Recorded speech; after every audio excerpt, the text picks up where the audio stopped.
Welcome to Time Travelling Team, the podcast where we review every episode of Doctor Who right from the very beginning. I'm Tricia. And I'm Paddy. This week we join the Doctor and his new companion Ace as they go back to where it all began, Totter's Lane and Coal Hill School, 1963, in Remembrance of the Daleks. As usual, we will be discussing the Doctor, companions and villains and give your thoughts on the story as a whole. We would also like to hear your thoughts on this story, so as always, to join the discussion, you can check us out on our socials, which is at TimeTeamp, that's TimeTeamp, on basically all the socials, or you can email us directly at timetravelingteamp@teamproductions.com. So, Paddy, we have the beginning of a new season. We do. We're going back in time. Yes, and I have a really bad version of September by Earth, Wind and Fire stuck in my head, which is Do You Remembrance the 21st Night of November, which again is all the wrong lyrics, but it's stuck in my mind because we're back to the beginning and I have been listening to a lot of Earth, Wind and Fire lately. So why don't you take it away with our story recap? I can feel the silent judgment. I didn't say anything. Yeah. Right. Part 1. The TARDIS lands outside Coal Hill School, London in 1963, and the Doctor and Ace, carrying a ghetto blaster, go for a look around. Ace spots a young female student staring intently at them, and the Doctor suggests that it might be because the device and the music coming from it aren't from that time period. He switches it off, but they discover that the girl is gone. The Doctor then spots a van nearby with strange antenna array on it and begins to investigate it. However, Ace complains about being hungry, and the Doctor tells her to go to find somewhere to eat whilst he looks at the van. After she leaves, the young girl returns to observe the Doctor. The Doctor begins taking measurements based on the movement of the van's antenna and briefly goes into the school courtyard, where he is ignored by the girl as she plays hopscotch. He then goes back to the van and climbs inside, where he startles the equipment operator. He asks her if they have noticed any magnetic fluctuations in the area, and the woman, who introduces herself as Professor Rachel Jensen, bemusedly says that they have been monitoring an repeating pattern coming from the area. They are suddenly interrupted by a call from Rachel's superior, who orders her to return to meet him at the secondary site. Meanwhile, Ace goes to a nearby cafe to order some food, but is confused by the currency, as the decimal currency has not been introduced yet. Seeing her confusion, a young man explains the coins to her and strikes up a conversation with her. He says that his name is Mike Smith, and he offers to walk her back to the TARDIS. As they near it, Mike is called by Rachel, addressing him as Sergeant, and says they need to get back to the secondary site as it's under attack. Ace climbs into the van with the Doctor, and they rush to the site of the attack, the scrapyard at Totter's Lane, where the Doctor's adventures with his previous companions Ian and Barbara began. They arrive at the scrapyard and are met by Rachel's superior, Captain Gilmore, who shows them the dead body of one of his men, while Mike takes Ace to the radio tower to check in with the other security points. The Doctor examines the body and says that he was killed by an energy weapon of some type, but Gilmore seems skeptical. The Doctor says that whatever killed the soldier is still in the scrapyard. Just then, a truck carrying reinforcements arrives, and Gilmore gives them their orders. The Doctor says it is too dangerous, but Gilmore assures him that his men are the best. As two of the men begin to carry away the dead body, an energy blast comes from a nearby shed and kills one of them. Gilmore orders his men to open fire on the shed, and they riddle it with bullets. Rachel says that technology of that kind is too advanced for this time period, and the Doctor urges Gilmore to put his men back, saying that they don't have the firepower to defeat what is inside the shed. Gilmore ignores him and orders his men to use grenades on the shed. The shed is destroyed, and Gilmore says that nothing human could have survived it, but the Doctor tells them that it wasn't human. Suddenly, another energy blast comes from the shed, narrowly missing Mike as he is calling for more reinforcements. The soldiers open fire again, but Gilmore tells them to stop until a target emerges. Just then, a grey Dalek emerges from the ruined shed and begins firing at the soldiers. The Doctor orders them to shoot at his eye stalk before turning to Ace and asking for a few cans of Nitro-9. He then rushes forward to confront the Dalek and lures it into a trap, destroying it with the Nitro-9. Ace rushes to help the Doctor, and he admonishes her for giving him the incorrect time on the fuses, but then tells her to get into a nearby van as he needs to investigate something. Gilmore orders Mike to bring a heavy weapons squad to the school in case of another attack, before telling Rachel to go examine the ruined Dalek. In the van, the Doctor explains to Ace about the Daleks and their history, commenting that the one in the scrapyard seemed wrong. She asks if they have come to conquer the Earth, and he says that they have come to find the Hand of Omega. Back at their HQ, Mike introduces Gilmore to a man named Ratcliffe, saying that he is a private militia that has come to help them. Gilmore thanks them and then asks Mike if the heavy weapons have gone to the school. Mike says they have, and also reports that the Doctor has been seen en route back to the school. Rachel then asks about the Dalek remains, and Mike says that they are under guard.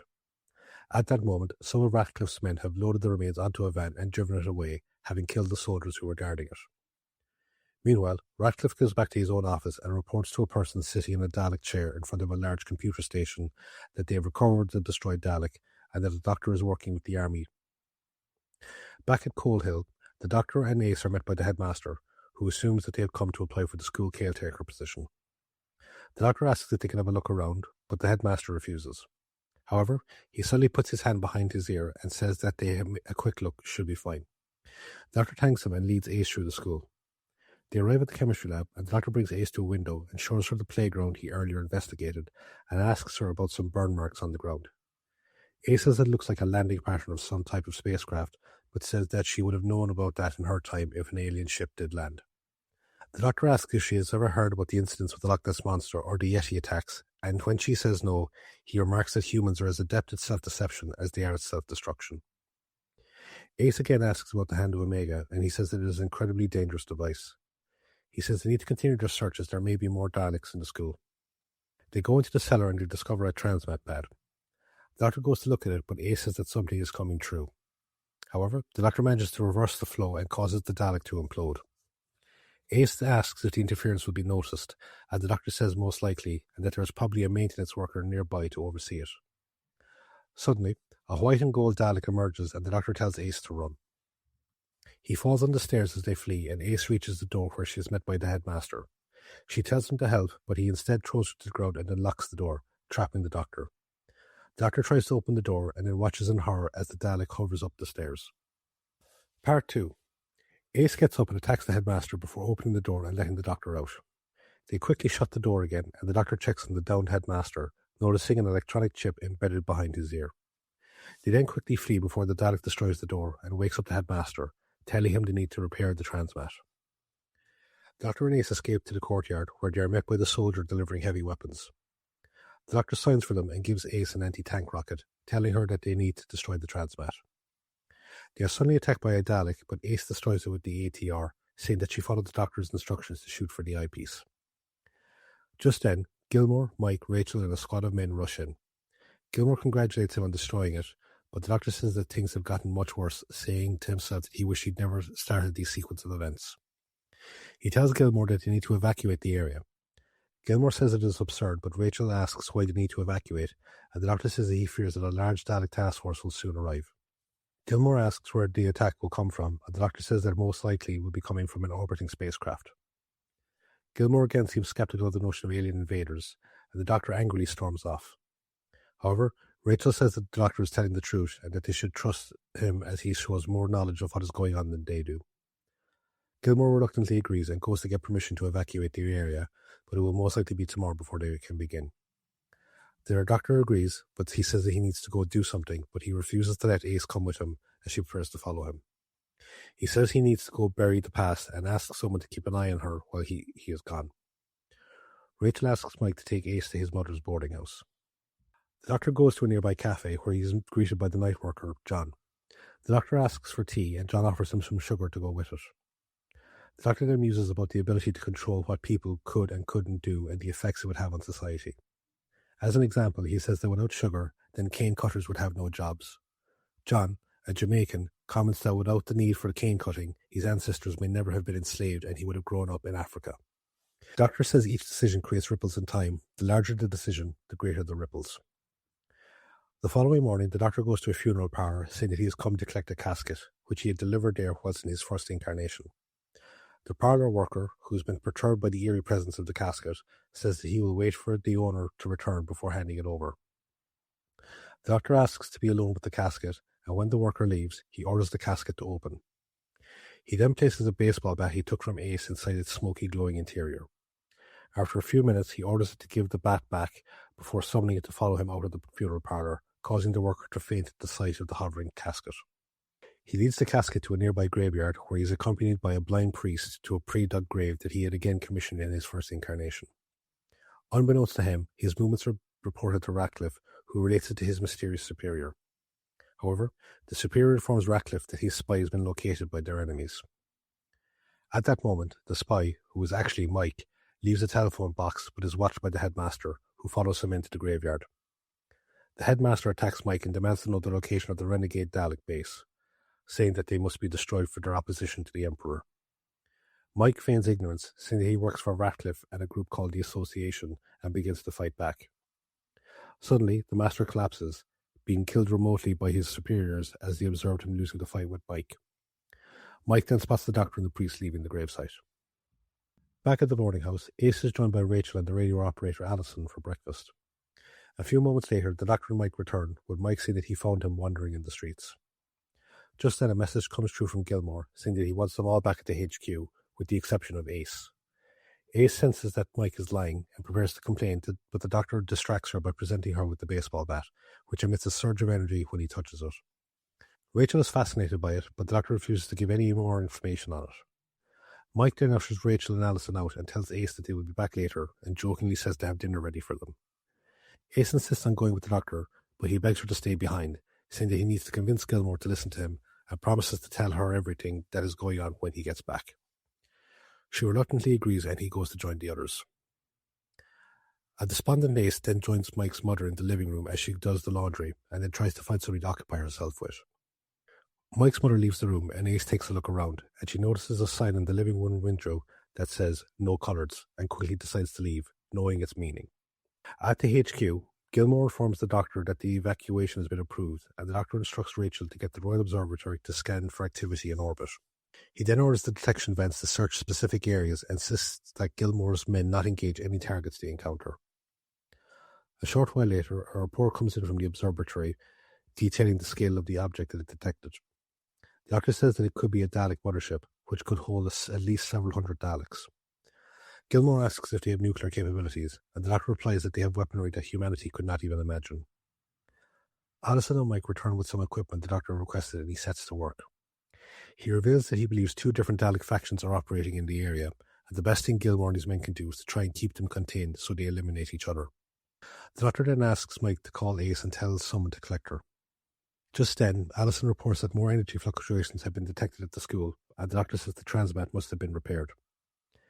Gilmore then gets a message saying that they have lost contact with the guards at the school. The Doctor tells him to send high explosives to the school, saying that they will need to use them to destroy the Daleks after he hits them with the disruption ray he has been building. Mike then comes back and says that his mother said Ace left ages ago. Realizing she could be in danger, the Doctor takes the disruption ray and rushes after Gilmore. His fears are proven true as Ace has returned to the school, finding it seemingly abandoned. She returns to the chemistry lab where she had previously left her ghetto blaster, but when she turns it on, it picks up the communication frequency of the Daleks, who are currently searching the school for anyone.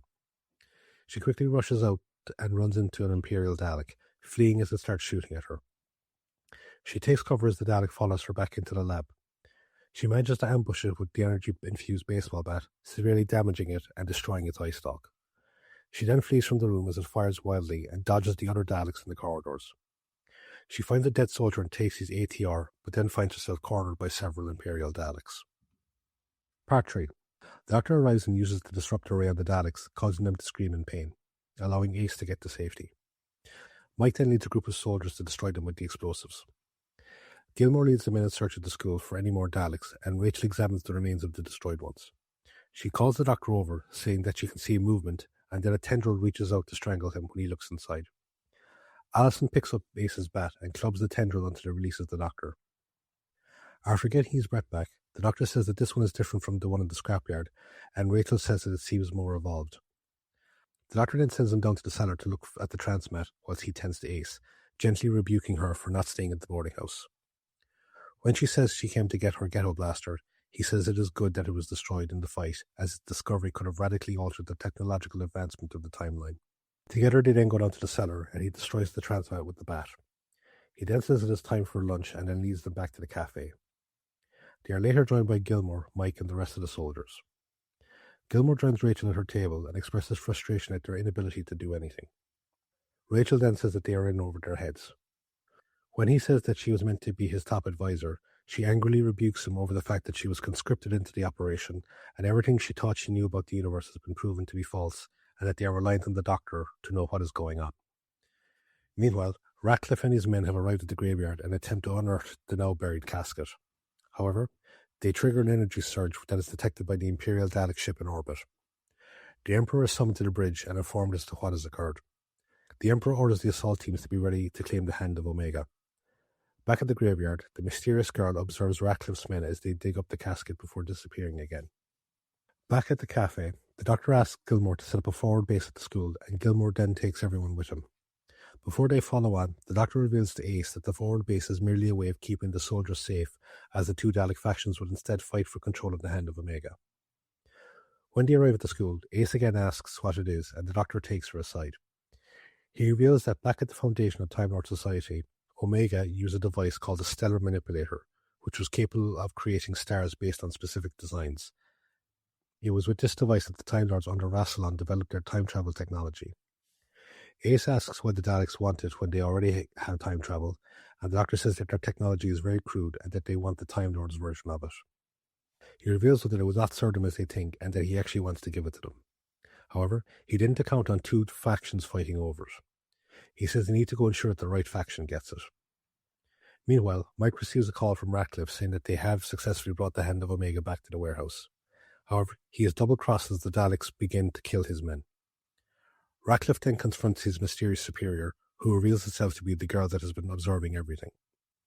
A black Supreme Dalek then comes in and tells her to activate a device called the Time Controller, which she does before leading Ratcliffe out with the black Supreme Dalek. Later, the Doctor and Ace arrive at the warehouse and see the renegade Dalek force patrolling the area. They manage to sneak inside and find the casket unguarded. The Doctor asks it to confirm its instructions, and it beeps its response. He then leads Ace into Ratcliffe's office, where they see the chair and computer screen. The Doctor realizes it is a battle computer and explains to a confused Ace that the Daleks overly rely on logic, which has caused them defeats in the past, so they use young humans to add creativity to the battle computer. The Doctor then spots the time controller and sabotages it. They then hear Ratcliffe being led back into the office, and they take cover. The Black Supreme Dalek and the girl see the sabotage, and the Supreme Dalek orders her to send out an attack order and exterminate the Doctor. The Doctor and Ace flee from the warehouse, and Ace asks why he didn't take the hand of Omega with them. The Doctor says that he can't just give it to the Imperial faction for fear of creating suspicion, and instead says he wants to wipe out the Renegade faction.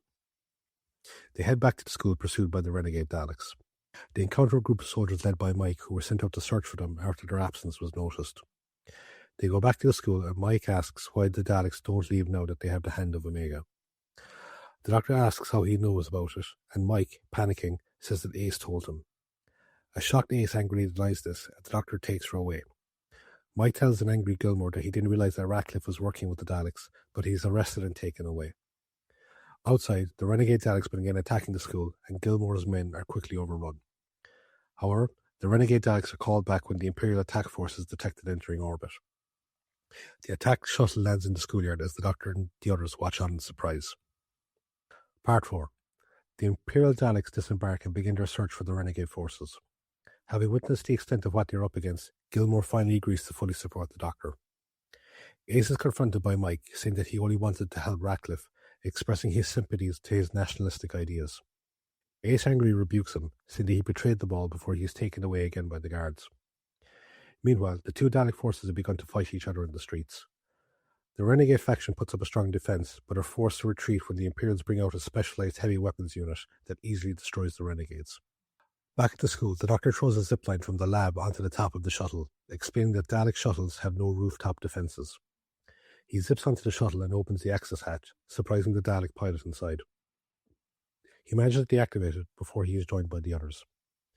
The Doctor pulls up a star chart and sees that there is a navigation course plotted for Skaro. He leads the others outside, saying that he has rigged up a communications relay in the shuttle that can be monitored from the transmat. Meanwhile, Mike overpowers his guard and escapes back to the warehouse, but is apprehended by the renegade Daleks. He is brought into the office where Ratcliffe is being guarded by the Black Supreme Dalek as the girl repairs the time controller. Quietly, Ratcliffe tells Mike that if they can steal the time controller, then they can begin to bargain with the Daleks. The girl finishes the repairs, and the Black Supreme Dalek orders Ratcliffe and Mike to be killed. However, the Imperial Daleks attack the warehouse, and in the confusion, Ratcliffe manages to steal the time controller. As he and Mike flee, the girl kills him with an energy blast from her hands. Mike takes the time controller and continues his escape as the Daleks continue to kill each other. Back at the school, Mike's escape is reported to Gilmore, and the Doctor says that they need to get to the cellar. He asks Ace, Rachel and Allison to bring down some equipment so he can finish off the communication relay. Rachel then asks why the Daleks are fighting each other. Ace, having been previously told by the Doctor, says, using basic terminology, that it's a war based on racial purity between the altered Imperial Daleks and the original Renegade Daleks. The Doctor finishes his work and says that they had better go see which side is winning. They then return to the warehouse to see that the Imperial Daleks have defeated the remaining Renegade faction and leave with the Hand of Omega. They then see Mike emerge with the time controller, and the Doctor tells Ace to follow him whilst he goes after the Imperial Daleks. He sees them return to the attack shuttle and watches as the casket is loaded onto it before going back up to the mothership. He goes back to the cellar, and Gilmore asks if they are now safe. The Doctor says it depends on if his plan succeeds, but he refuses to elaborate further. He then turns on the communication relay and contacts the Dalek mothership. He demands that the Daleks return the Hand of Omega and go back to their own time. He is then confronted by the Emperor, who opens its pod to reveal itself to be Davros, the creator of the Daleks. The two trade barbs before the Doctor reminds Davros that he has never beaten the Doctor and again demands the return of the Hand of Omega. Davros says the Doctor is scared and reveals that he plans to use the Hand of Omega to convert Scarrow's sun into a massive power source and use it to perfect Dalek time travel. With it, he vows to destroy the Time Lords and rule the universe. The Doctor mocks his narrow-minded megalomania. His goading further infuriates Davros, who orders that the Hand of Omega be activated. The Doctor begs him not to use it, but Davros ignores him. The Hand of Omega is activated, and it travels at light speed into Scarrow's sun. However, it causes the sun to go supernova, which vaporizes Scarrow. It then begins to return to the mothership, as the Doctor mocks Davros for believing that he would allow the Daleks to control such a powerful weapon. Knowing he will be destroyed, Davros begs for pity, but the Doctor ignores him. Davros flees from the escape pod just as the Hand of Omega returns, destroying the mothership. Having completed its task, the Hand of Omega returns to Gallifrey per the Doctor's instructions. Meanwhile, Ace follows Mike back to the boarding house, but he captures her and holds her hostage. A short while later, someone rings the doorbell and Mike, threatening to shoot Ace if she moves, goes to answer it. He sees the girl, who kills him. She then prepares to kill Ace. At that moment, the Doctor returns to the warehouse and confronts the Black Supreme Dalek, who is the sole survivor of its forces. The Doctor reveals the destruction of Scarrow and Davros. Unable to comprehend its defeat, the Black Supreme Dalek self-destructs. This causes a feedback loop that causes the girl to scream in pain before collapsing to the ground. Ace, realizing that she is safe, comforts the crying girl. Later, the Doctor and Ace watch a funeral procession from Mike and the other soldiers. The Doctor says it is time to go, and Ace asks if they did a good thing. The Doctor says that only time will tell. End of the story.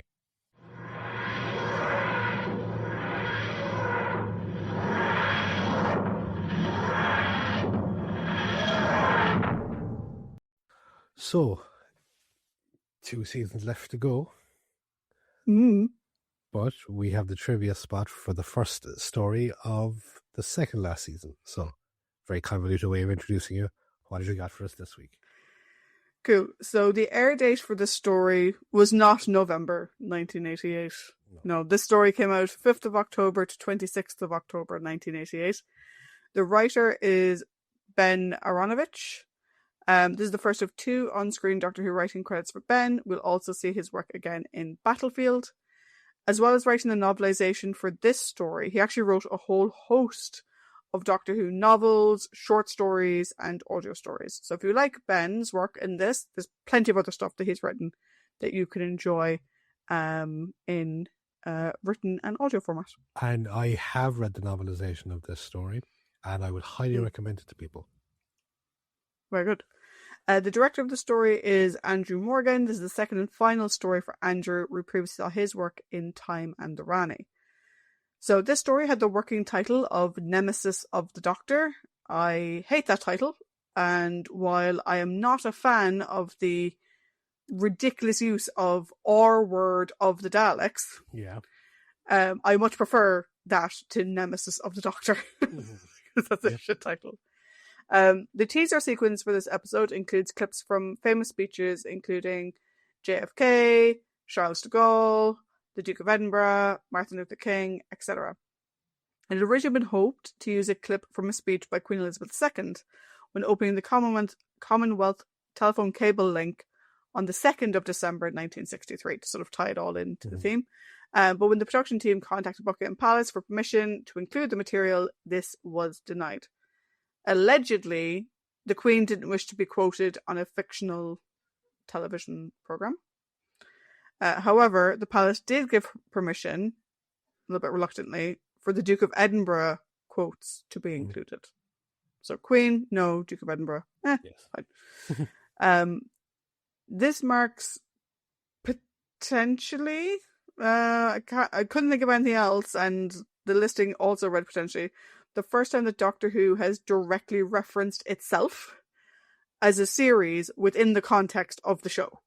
Yeah. So Ace turns on the television as she leaves the boarding house in part 2, and the announcer says, "This is BBC Television.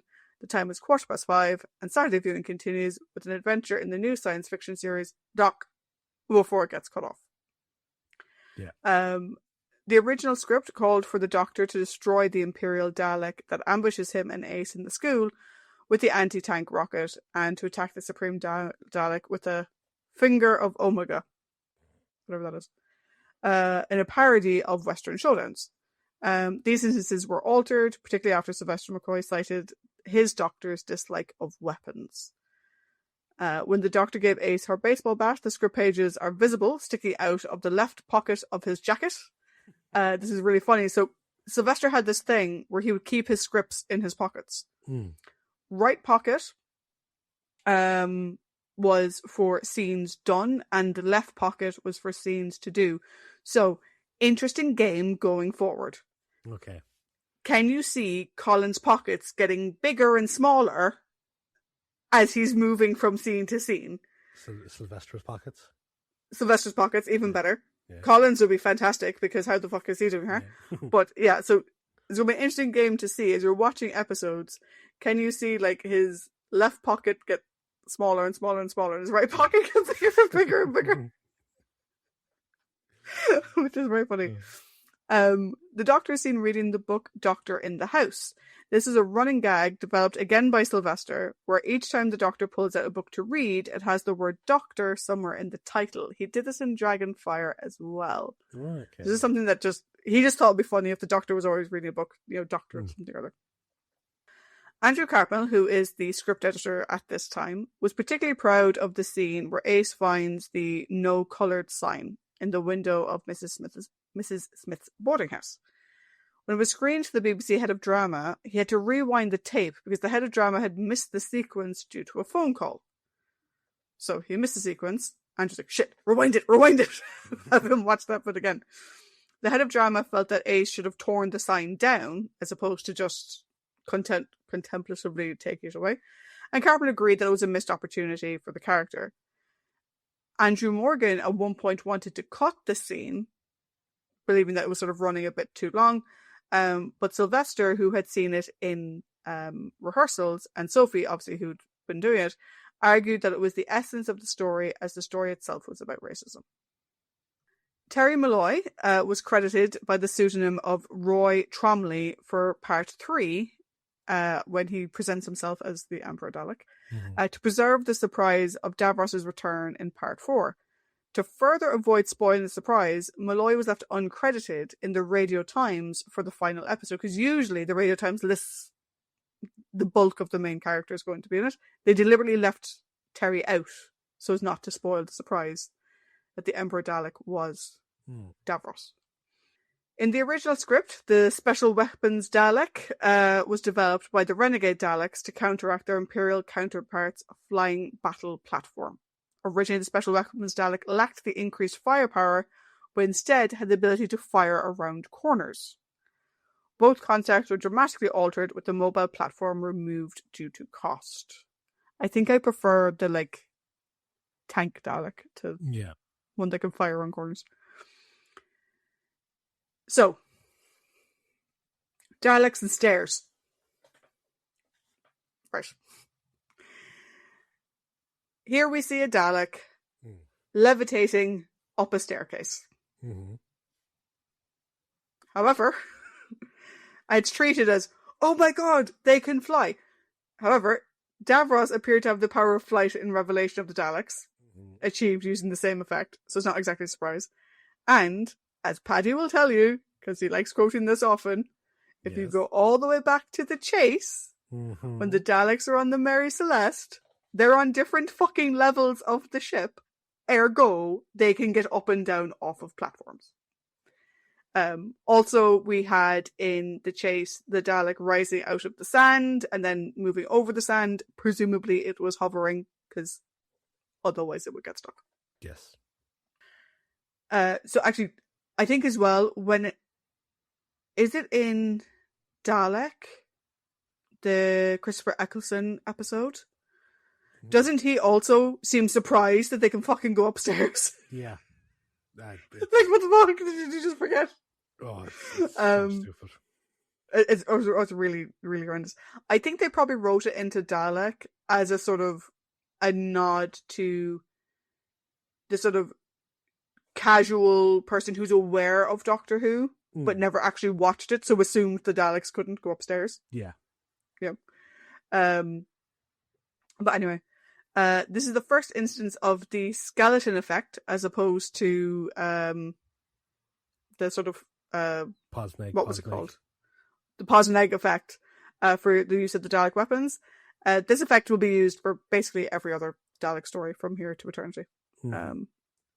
I do miss the old Posneg. I liked Posneg. I liked Posneg. I think Posneg was better for some reason. Yeah, I think so. We'll see. This is the first televised story to show in situ the full interior of a Dalek, as in of the casing where you can see the Dalek. So when the Imperial Dalek drone is materializing in the basement of the school, you can actually see the outline of everything. And personally, I thought that was really cool. I loved seeing like how the appendages were all connected and everything else. I thought it was brilliant. I thought that was very, very good.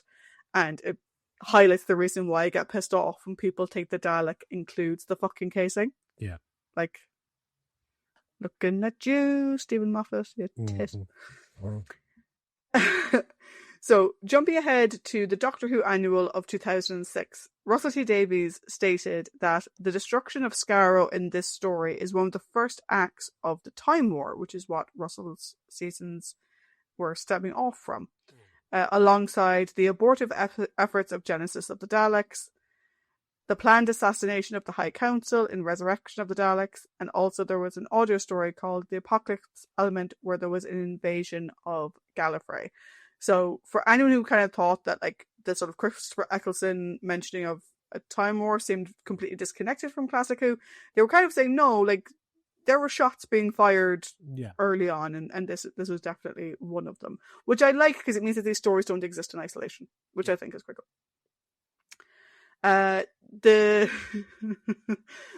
Daleks may have appeared a bit more wobbly. Shall we? We'll say wobbly in the story. The reason being that they were going over cobblestones, so their normal casters had to be replaced, or their normal large balls that they use had to be replaced. I'm saying this wrong. The casters they normally had to be replaced by large balls similar to what you'd have on a garden barrow in order to allow them to go over the coarse surfaces of the outside sets. For the final battle sequence between the Renegade and Imperial Daleks, the BBC effects department pyrotechnics were so loud and the explosions so realistic, and this was taking place by Waterloo Station, that the London Fire Brigade were dispatched to the scene by local residents who feared it was an IRA bomb going off. Because this was filmed around Sylvester was saying it was around the 60th anniversary of attacks in Dublin. And I was like, well, it couldn't be the 1916 Rising because this wasn't made in 1976. So I don't know what specifically he was referencing. Yeah, because 60th anniversary, that would be 1928, and all nothing was happening in the Free State at the time. So I'm not quite sure what he was. No, it could be that this was Sylvester doing the audio commentary, so he may be misremembering his Irish history Yeah. dates. But the IRA being active in the 80s was definitely a thing. Yeah. And definitely a cause for concern. Because like this is like it's like 10 years moved on from Guildford, I think. I'm not sure. Yeah. So Sylvester said that after the first explosions, a number of car alarms were going off. The emergency services drivers were then surprised to see Daleks coming out of the smoke. So yeah, someone forgot to inform the fire department. Ace attacking an Imperial Dalek with a baseball bat is probably one of the most defining moments for Ace. It's one of the most recognizable things for Sophie in terms of like how people recognize her as Ace. It gets mentioned in Sophie's book later on. It gets called back to later on. It was one of her most favorite scenes to film, both personally among the public, and she would later damage a Dalek again using a baseball bat in the future story. Far, far, far in the future. Speaking of Sophie, I think this is really where we start to see action Ace. So Sophie did the vast majority of her own stunts. The only one she didn't do was jumping through the window. That's the only one she didn't do. That was her stunt double, who only ever doubled her one other time in the series. Sophie did everything else herself. And actually, with the anti-tank rifle thing, Sophie actually had to go to the BBC armory, where like people on cop shows and stuff learn how to use guns. And she actually had to go and like learn how to use it properly and stuff like that. In terms of Sylvester, he doesn't get as many stunts, but where he slides down the wire on his umbrella, Sylvester really wanted to do it, but Tipping, who was the stunt coordinator and who dies 4 times in this story, he dies 4 times, he wouldn't let him. So Tip did it instead. And actually at one point the umbrella did break, so it was probably best that it wasn't Sylvester on the end of it. Yes.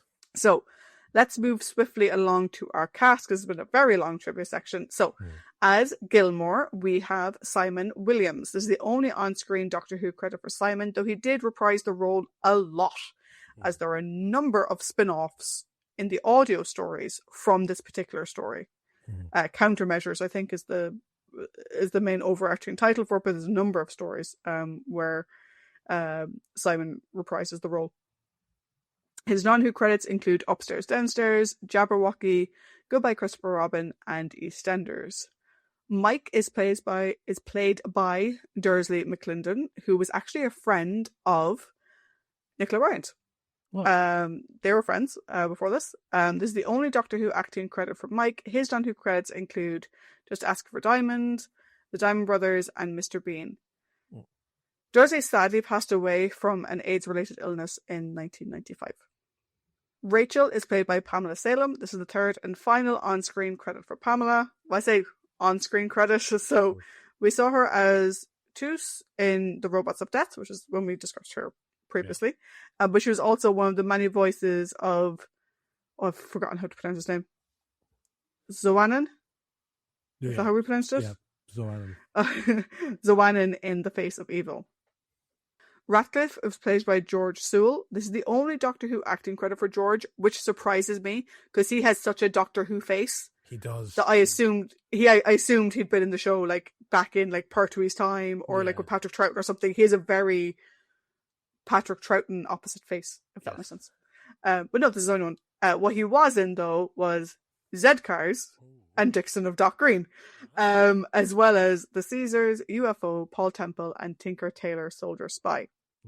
As Davros, we have, as mentioned, Terry Malloy. This is the final on-screen Doctor Who credit for Terry as Davros. We previously saw him in the other 2 R's, Resurrection and Revelation of the Daleks, respectively. So, though we won't be discussing them as characters, just a quick highlight. This is our final Doctor Who story from Michael Sheard, who appears in the story as the headmaster. One of the reasons why they wanted him is because he played the headmaster on Grange Hill, and they thought it'd be a nice sort of thing for the kids watching, that he'd be the same person. But we previously saw Michael in The Ark, Mind of Evil, Pyramids of Mars, The Invisible Enemy, and Castrovalva. Lastly, as the girl, i.e. the young girl who controls the Daleks, we have Jasmine Breaks. This is the only Doctor Who credit for Jasmine. In fact, it's her only acting credit really ever. However, she has since become the talent executive on Strictly Come Dancing. Very good. Which, for anyone listening in the States, is the UK version of Dancing with the Stars. Yes. And I think it came first. I think it did. Yes. Thus endeth the trivia. Thank you. You're welcome.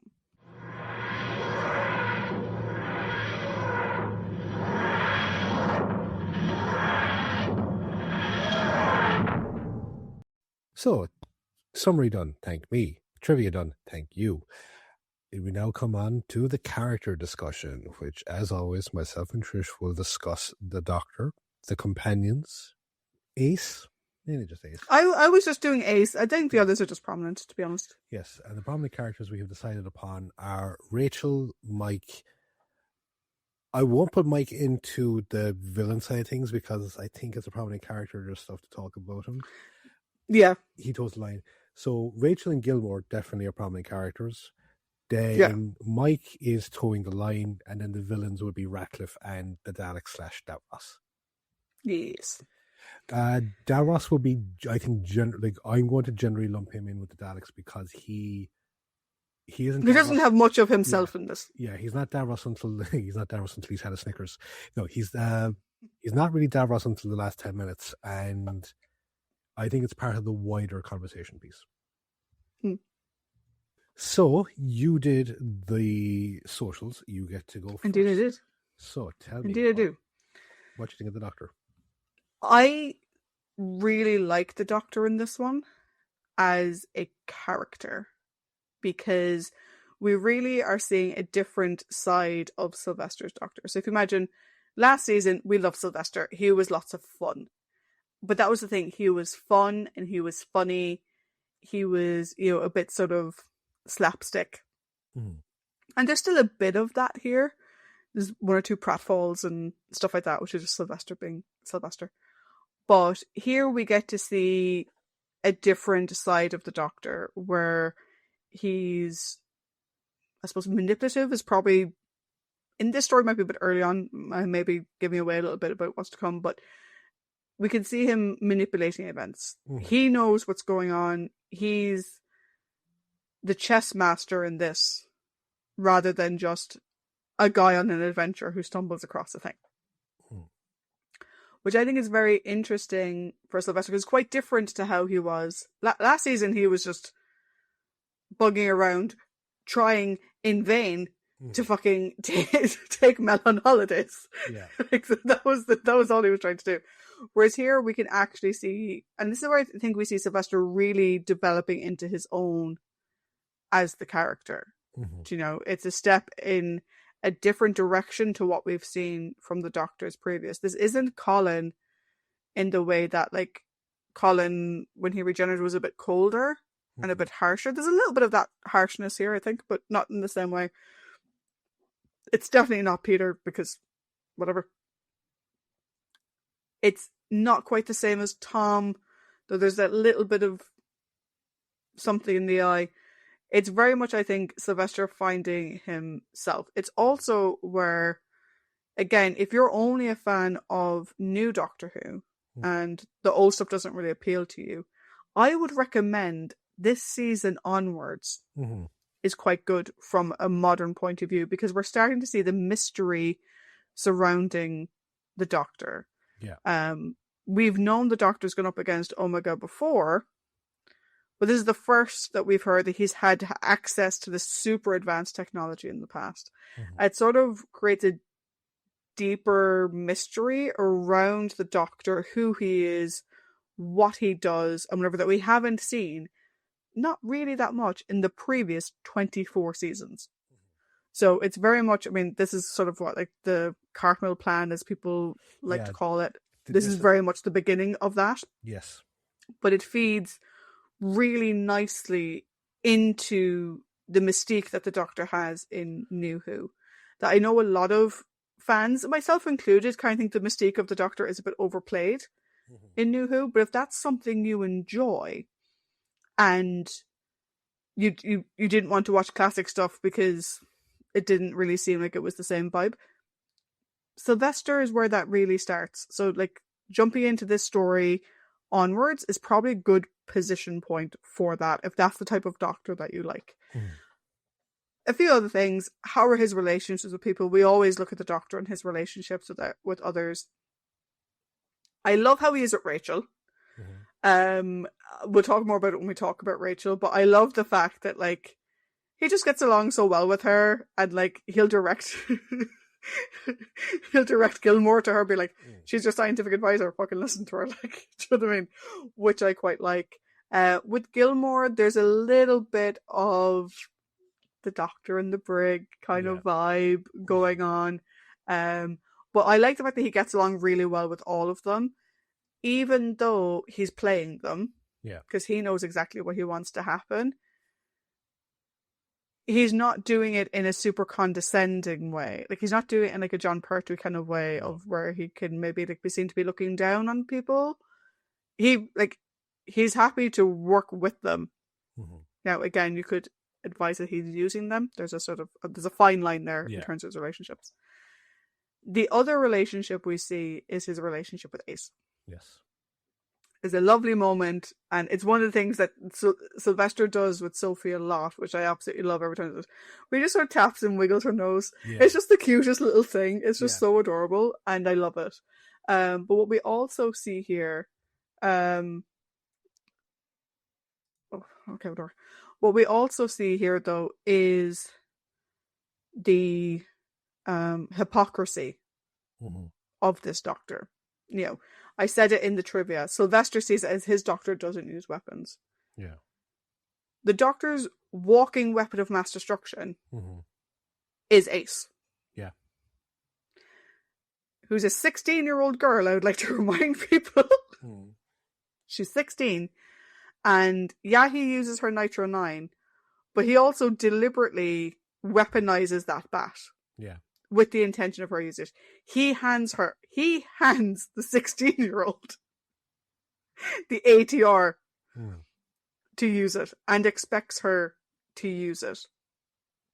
He also, at one point, laments the fact that the Daleks that were destroyed in the school, there were living beings in that case. He says it as a bit of a lament. And yet, he sends the Hand of Rassilon, or the Hand of Omega, to destroy Scarrow. Yes. Something Tom's Doctor refused to do. So it's a very interesting moral quandary that this Doctor lives in, which I find really interesting to watch. Do you know? Because you love him, but you're also like, you're being a bit of a dick. But I still love you. Like, how do I resolve that? So I really liked the Doctor in this story. I think it's nice to see Sylvester getting something a bit meatier to dig his teeth into. I think the only scene I actually didn't like was him versus Davros. I think the whole, oh no, please don't use the Hand of Omega. I think Sylvester hammed up that just a little bit too much for my liking. But other than that, I really enjoyed the performance, and I thought it was interesting to see this other side of the Doctor. How about you? Yeah, no, it was a small bit Willy Wonka. Please stop, don't. So this is definitely a shift in tone for the Doctor, but I think Sylvester pulls it off really well whilst keeping his more comedic persona going. And as you said, like, this is the start of the Cartmel plan. And now, having read, I read the novelization, and it's actually a point of going, I haven't seen this story in about 15 years. And about 4 years ago, I read the novelization because I think someone gave it to me as a birthday present. Possibly you, but it might have been, gave it to me as a birthday present. It was either me or Sarah. It was one of us. Yeah, either one. So I might actually now, what I will say, and I kind of said to you, is that my enjoyment of the novel, I enjoyed the novel a small bit more because there's a bit more meat to it, but it's not going to affect my scoring, and it doesn't impact my things for the character here. But you can see the absolute seeds in it, because there is this. You said about the Doctor's mystique. Now, I'm going to agree with you and slightly disagree with you at the same time. Okay. I enjoy the concept of what the Cartmel plan was going for. And to an extent, I kind of like what Chris Chibnall was going for with the Timeless Child thing. It's like, kind of. No, but what I do fucking think is very overplayed is like the Doctor being this mythical figure throughout the galaxy, and like like basically everything that fucking Russell and Stephen did with their tenure, which was like going like he's essentially a god, and I'm like going, oh, for fuck's sake, like he's a psychotic madman in a blue box. Just leave it at that. But anyway, so there's a line here where the Doctor is talking to Ace about the Hand of Omega, and he's saying, "Didn't we have trouble with the prototype?" to himself, and he goes, "We," he goes, "They." There's this whole thing of like that Time Lord Society in the original Cardinal plan was founded by 3 people: Omega, Rassilon, and the Other. And there's a huge thing that the Doctor is the Other. He is like millennia old, and he is the, like, everyone kind of going like that, like he is the Magneto of this particular trinity of people. And to bring it, kind of keep on with the X-Men side of things, this is the Doctor entering his Professor X type of stage, because everyone thinks Professor X is a good guy. He ain't that good. But anyway, I'm going well into the weeds. This is going to be a fun discussion, I think. We're going really to the weeds in here. The Doctor's chemistry with people, first of all, so kind of mirroring your thing, is his chemistry with Sophie is great. Like, just like the bit in the car when they're having that back and forth, and she was like going, they're driving down the road, he's going, he's talking about the Daleks, and he goes, "Oh, left here. They were left here. No, turn left here." "Where?" "Just there, you missed the turn." And then she goes, "You drive," and they go to a tunnel, at which point they've switched, and she's like, "What the fuck?" And he's driving in the car.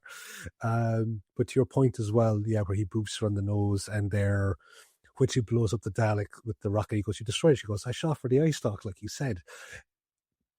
They are so good together. But as it goes on, you see the seeds of the stories that are going to come, which is that their relationship is very much mentor and mentee, but it's not as wholesome, or it's not as fun as we've seen with the Doctor in previous. There's a small bit of uncertainty that Ace has. I'll talk more about it like when we come to the end of the story, but I think Sophie and Sylvester's performances off each other is fantastic. And I've been really looking forward to discussing these 2 seasons with you. So I really like his chemistry with Ace. His chemistry with Rachel is very good. Like, it's like a greatest hits of dealing with Barbara and Liz, and like she has the aesthetics of Barbara because it's 1960s. She has the temperament of Liz, and like there's this, people shit on it, even though they'd shit on it for the wrong reasons. But it's the representation of strong women in that time period in science fiction, which I'll talk more about in Rachel. With Gilmore, absolutely. It's very much first season of John and Brig, with the whole animosity of the Silurians, and you're just a man, like, a big military man, all you can think of is violence, that type of thing. His final showdown with Davros is, yes, his whole, "Oh no, please don't," but I think the parts where he's like, like, "Oh, Davros is going to, like, saying, like, I'll be all powerful, I'll have," and the Doctor finishes off going, "Complete control, unlimited power, unlimited rice pudding," kind of, blow it out your ass. I've heard this type thing before. But it's the disdain when he goes like, "Doctor, have pity." He goes, "I do pity you." And it's this sort of like sneer that Sylvester has. Like, Dark 7 is a fucking scary thing to look at. And Sylvester, again, I think he gets so overlooked for the fact that, oh, he's a comedic actor, he's a buffoon. He's going, no, as you say, watch these 2 seasons and your entire worldview of the 7th Doctor is completely flipped on its head. And absolutely, and this story, again, it really, in a way, it's kind of a shame that Stephen Moffat said a thing before about the Doctor. When they created this hero, they didn't give him a lightsaber. They gave him a screwdriver. When they created this, like, they didn't give him a starship. They gave him the thing. They didn't give him a fucking screwdriver either, Stephen. Yeah, but no, but like the thing is that going, and unfortunately, that has kind of, that's given a lot of people a misunderstanding of the Doctor. It's going, the Doctor has always been a morally grey character. And here is a perfect example of it. He did the thing that, like Genesis of the Daleks is so well known for, like, do I have the right? Like, that whole discussion, like, that whole piece. And, like, the third Doctor's whole thing of, like, the Silurians, like, going, you fucking wiped out an entire thing, or all that type of stuff. And here, he just kind of goes, fuck you. And he's, like, into the, like, he causes the sun to go supernova, which destroys Scarrow, and again, anything within that planetary system. And just like the relative ease with which he seems to do it is kind of haunting. And like the way that the episode ends with Ace saying, "Did we do a good thing?" And like, I know that I'm kind of going into more into Ace territory here, but like, there's this look of, it's the most childlike Ace has been since we've seen her, and he's like this, only time will tell, but the way he says it, it's not reassuring, you know. So I think this was a great story for Sylv. I think he did a great job, and it's a really interesting 7 Doctor story. Yeah, there's one thing that I didn't get to in my parts, because I was going to include in the overall, but I'm actually going to mention it now, is there's one thing about this story that puts a big question mark on everything, which is, when did the Doctor leave the hand of Omega there? Because the implication, based on the setting, based on a couple of little elements that I will talk about in the overall, is that he left it there when he left with Ian and Barbara. Yeah. But the Doctor says to Ace at one point, they're following me, meaning the Daleks. Mm-hmm. So I don't know if this is revealed in the novel, but I'd be very curious to know, because I sort of, when I first watched this story, when I first got into this season a couple of years ago, and when I watched it for the first time in a while 2 weeks ago, and then when I rewatched it again yesterday, my read of it was the Doctor left the hand of Omega on Earth by accident, obviously because the whole thing that happened, but it was safe in that fixed point in time for whenever he needed it. Yeah. He didn't go back for hundreds of years, but it's fine because it's safe in that day or days of 1963, and he knows exactly where it is. At what point, has it been on the journeys with Ace where he's noticed the Daleks on his radar or whatever? At what point did he decide, I'm going to lure them here? Because there can't have been a first Doctor plan, because the first Doctor didn't know them. Yeah. No, I think it's a case. Like, it has to be after 4. Like, it has to be after 4. So my guess is that it came up at his last showdown with them, that he started putting this plan in place. But yeah, it's the one thing that, like, if you've watched it the way we have, from An Unearthly Child all the way up, it is sort of like, so what, he just left this all-powerful thing in a fucking in a scrapyard. Well, like, no, it was in the fucking the funeral home.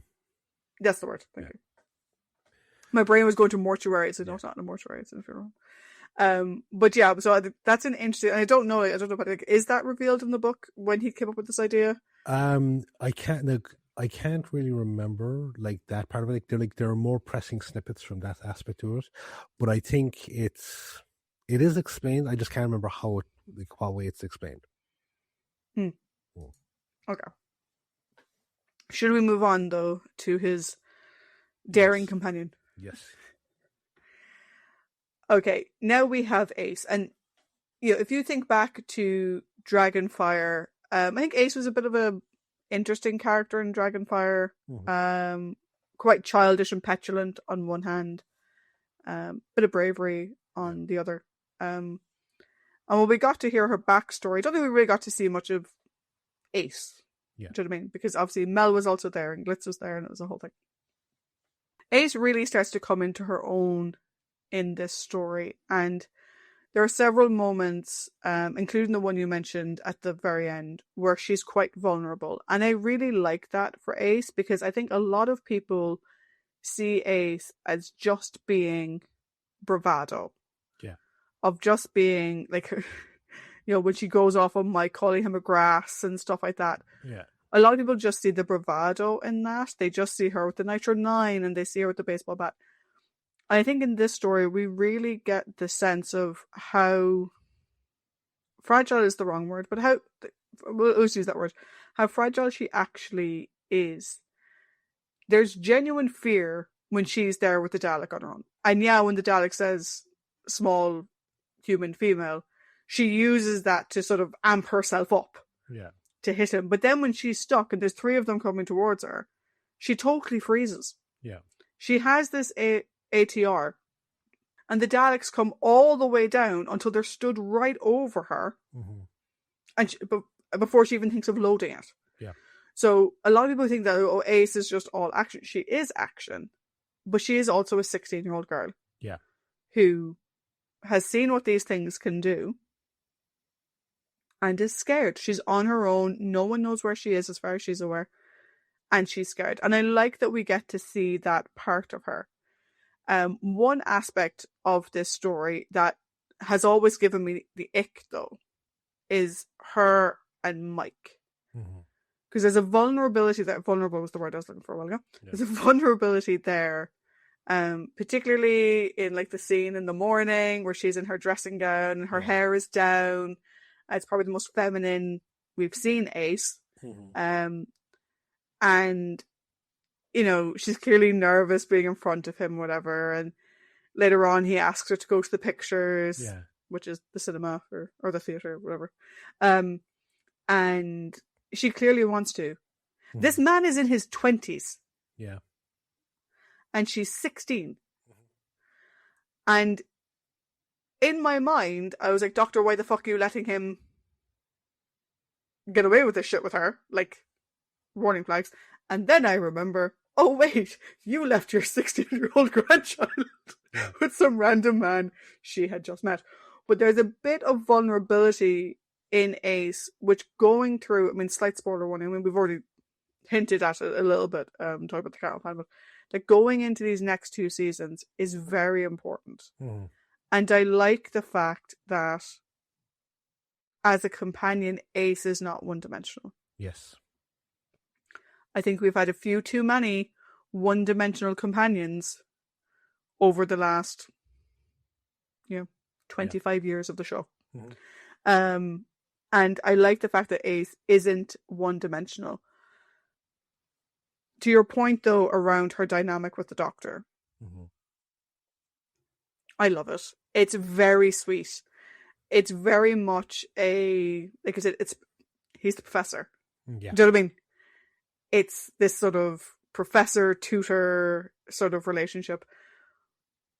But there are hints, spoiler, because me and Paddy really like these 2 seasons, so there are going to be projections of other stories to come. We can't help it. There are hints of the fact that he's pushing her into dangerous situations for reasons Ace doesn't really understand. Yeah. And he's deliberately shaping her into being something that maybe she doesn't know that she wants to be. So while in many ways we can watch this as a standalone adventure, it also feels like it's a test. Yeah. Because when they first land and she's walking around with her big giant fuck off boombox, which, Ace, what the fuck, like, you're going to hurt your arm. Like, just leave it back to the TARDIS. Or get a Walkman. Yeah. And they pull it by the truck. The first thing he's trying to do is be like, what do you notice about this truck? Yeah. So he's trying to teach her and guide her, but then he also has handing her a fucking anti-tank rifle. Or whatever the fuck it's called. And weaponizing her baseball bat. And equipping her to be the violence that he can't be. Which is very interesting.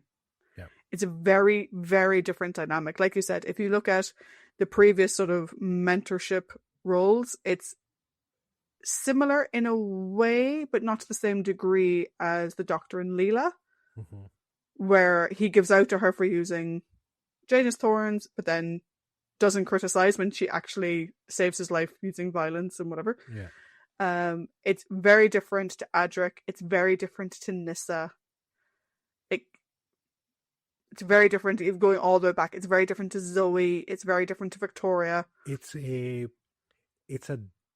mirror darkly version of the first Doctor and Vicky. Yeah, I would agree. So we would expect it to be a very similar relationship, but it's gone slightly fucking sideways. Which makes it all the more compelling to watch. So I'm kind of off about their relationship, but I really like Ace in this one. I like that she stands up for herself. I like the fact that she immediately fucking clocks that Mike is a total dickhead. Yeah. But also, she's 16, so when he tries to apologize later, she's like, I liked you. Yeah. Do you know what I mean? And she won't forgive him, even though the others don't seem particularly fucking fazed by the fact that he sold them out to the Daleks. Like, they don't seem to particularly care. Well, she clearly does. I think with Gilmore, it's more of a I have more pressing things to handle right now. Yeah. I'll deal with you later. But I have that's part of my conversation piece as well. Like, so do stuff. Well, because the closing thing I was going to have was the final thing that I found interesting. And it comes a bit just before what you were calling out about her saying, did we do the right thing, or are we the good guy? He stops her from entering the funeral. Yeah. Which I think is a very interesting Doctor lesson. Of we're there when they die, but we don't stay to grieve. Yeah. With everybody else. Which I thought was a very interesting choice for them to not attend the funeral and they just leave. Afterwards. But yeah, over to you. I was kind of raffled on for a while. No. Hey, look, this is what we're here for. But this is really the Ace showcase, because like between being a bit of a badass with a bat and bazooka, she, like, to your point there, and what you're saying, she does remind us that she's still a teenage girl, and like, so I'll come back to that in a second. Like, but her bravery, her fearlessness, like kind of hiding in the corner, and then when the Dalek says, like, the small child, and she's just going, who the fuck are you calling small? And she just starts wailing on him with the bat, and then diving through the window. And like, we've seen characters face down Daleks before. We've seen older characters face down Daleks before, and there's always a level of fear or reverence for them, and that's coming even from the male characters. But it's that fight or flight mode that, like, Ace is kind of known for. Like, it's the action part of it. But then when she's cornered, as you said, the adrenaline starts to ease away, and she's trapped, and it's like, okay, now we're seeing the 16-year-old. Like, you could go even so far as to say, like, a 16-year-old guy as well, like, who would realize he's fucking trapped or whatever. But yeah, she's a 16-year-old girl. The thing with Mike, like, Sophie's acting in this is fantastic. It is. Like, that bit again, like, where she comes in and she's very, as you said, very feminine. Like, she's clearly just had a shower and she has the bathrobe on and the hair is down, and because all he's ever seen is like tough street chick Ace, and here she is, like, she's Dorothy, and it's like the genuine heart, it's the anger when she realizes that he betrayed them, and it's the genuine heartbreak when he tries to say the stuff that he when he's trying to justify what he did. Because not only is it the fact that he betrayed them, is that he's a physical representation of that sign that she tore down. And that also hurts. Because I think that is touched upon more in the novelization. I think there's a backstory from Ace's time as to why that upsets her so much.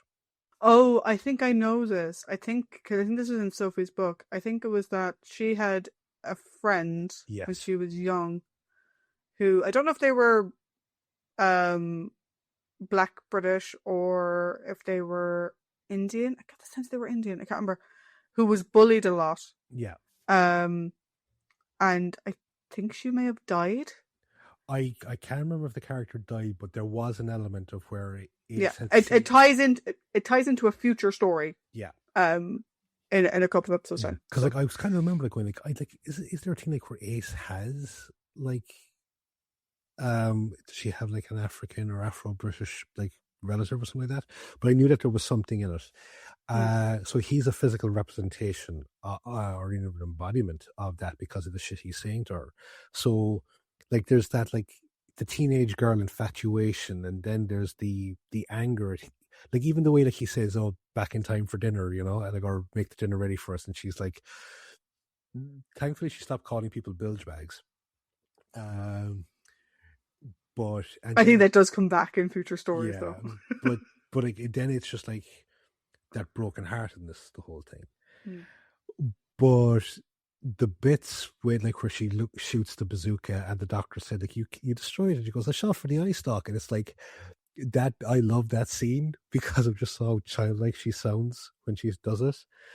And then like the bit at the end where she's like, did we do good?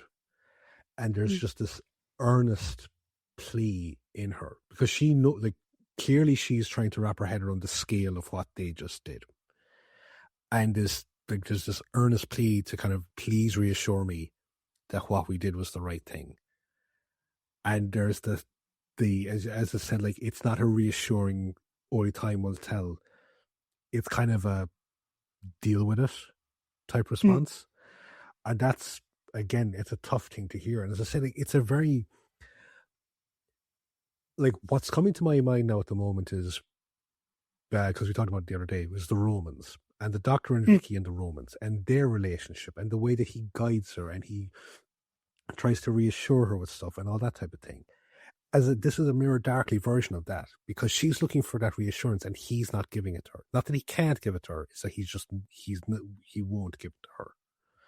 And it's heartbreaking, it's interesting, it makes me want to see the next story. It makes me so angry that fucking prick, I think Michael Graves, that was still at the BBC at the time, decided to cancel the show because of going, I really wanted to see where the Cartmel plan ended up if this was where it started. So yeah, like I think this is a real cementing of Ace as to what we're going to see going forward. And like we usually do the thing with the Doctor going over, like, you know, like is he 2 for 2? Is he 3 for 3 in terms of good performances? Ace is definitely 2 for 2 here, and a very early contender for the top for a Pie Point Rambling. 100%. To lighten things a little bit, Paddy, how many pieces of bread makes up 4 sandwiches? Oh, wait, how many pieces of bread makes 4 sandwiches? 8? She orders 4 bacon sandwiches and a cup of coffee. Yeah. And I'm like, when she says 4 sandwiches, because like some people think of a sandwich as like a half. Yeah. Like, I'm like, no. I think of a sandwich as a sandwich. Yeah, as a whole. As a whole. Even if you cut it in half, no, it's still a sandwich. It's still like the one thing. Yeah, it's half a sandwich as opposed to a sandwich. So I'm like, you order a cup of coffee, 8 slices of bread, and however many slices of bacon. And like also bear in mind, right, that this is a British cafe, so that's going to be fucking thick doorstop bread. That's going to be well fucking nice thick rashers. That thing's going to be greasy and buttery to fuck. I was salivating when she said that. But all I could think is, Jesus, are you hungry? Does he feed you at all? Like, oh, yeah, just like the 4 bacon and a cup of tea to wash it down. I'm going, Jesus Christ. I had to laugh because what it reminded me of, because blew me by the first time I watched this years ago, but it reminded me when I watched it the second time was my niece and nephew who are quite young. When my niece was about 4-ish, she's over my parents' house and she's like, Nana, I'm hungry. Can I have something? And my dad said, does your mother not feed you at all? Which is a very Irish question. Yeah. And she was like, no, Granddad, I feed myself. It just reminded me. I got to be like, Ace, does the man not fucking feed you at all? Like, that you're going out buying 4 bacon sandwiches. Although at least the doctor carries money now. Yes. Which is good. But shall we move on to our prominent characters? Yes. So we have Rachel, Gilmore, and Mike. So who do you want to deal with first? I would like to go Gilmore, Rachel, and then Mike. Sounds good. That was the way I was thinking as well. Cool. So Gilmore is, the idealized British military officer. Yes. Competent, principled, stiff upper mustache, willing to stand against all odds, willing to open fire on things that he has no fucking clue what it is. Very much a proto-Brig. There was something in the original writing of the script where they were going to have him say that this was like his last hurrah and the post to be handed over to young Lethbridge something or other, blah, blah, blah. Basically said that he was the precursor to the Brig. I'm glad they didn't do that because it would have told, like, the unit timeline is already fucked. Yeah. And this would have fucked with it all the more. But I actually quite like Gilmore. He treats everyone with respect. He doesn't look down in comparison to the Brig, who sometimes did look down on Liz and stuff like that. He doesn't look down on Rachel or Alison, who's Rachel's assistant. And while he is a sort of, but we can just fucking shoot it type of thing, he goes along with the plan. He still does what he feels he has to do, but he doesn't ignore the doctor. He doesn't try to say that the doctor is dangerous or the doctor shouldn't be involved. He recognizes, even though he doesn't want to accept the extraterrestrial nature of it earlier on, he recognizes the fact that the doctor can help. And the doctor has information. And he's like, cool, I will do my thing. And then when my thing doesn't work, I will ask you. You're welcome to stay here while I do my thing, though. I'm not, like, he doesn't try to force them away. I 100% believe that Mike made up that fucking line about him not wanting Ace around, because he didn't seem to have any issue with Ace whatsoever. They didn't really interact that much, but he didn't seem to have any issue with her. And I think in many ways, he's just a really competent, stereotypical, stiff upper lip British military. I think the role is played very well. I think the dynamic he has with all the characters kind of works quite well. I do like the fact that, like, when he eventually does get round to it, he does sort of dress down Mike in a way. I kind of wish he'd done more with it than just put him under guard in the school where the Daleks are. Let's not move to another set, right? But that I'm kind of like, just dismiss him. But I suppose he lives down the fucking road as well. Yeah. So there's a whole thing with Mike that's just fucking strange. Go home to your man. Exactly. So that one thing I did find a little bit odd. And I think there was a moment like around the end of episode 3, start of episode 4. We are on 4 parts of the story, right? Yes. Where he kind of becomes a little bit surplus to requirement. Yes, he really once does. The doctor really gets into his own, like pretty much once the doctor's confusing ray is built, there isn't really much use for Gilmore anymore, which is a bit sad because he was doing quite well as a character, but he kind of ran his course an episode early. He didn't really have to do much in the last episode.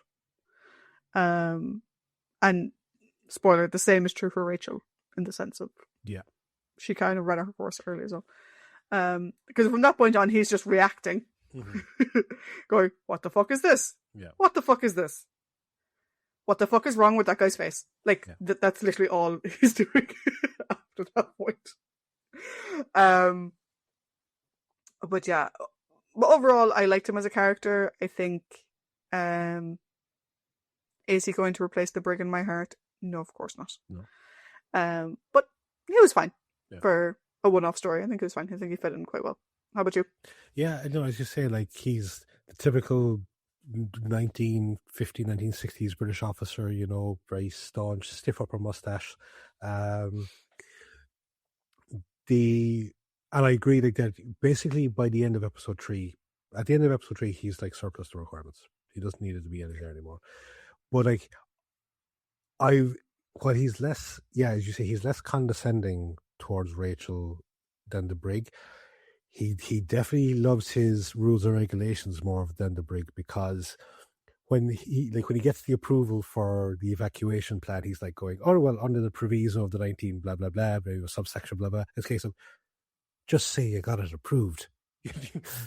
like they pay you by the fucking word on the script. I don't know, but there's a line that I really like. It's when they're in the cafe and the doctor says, like, can you set up a forward base in the school? He goes, do you think that would help? He goes, yes, I do. He goes, well, I always listen to my doctor's orders. I'm like, I like that line. That was good, because that's when, and that follows on the dressing down he gets from Rachel. And I think that's where he starts to turn the corner in terms of being an actual ally to the Doctor, as opposed to being a roadblock to the Doctor.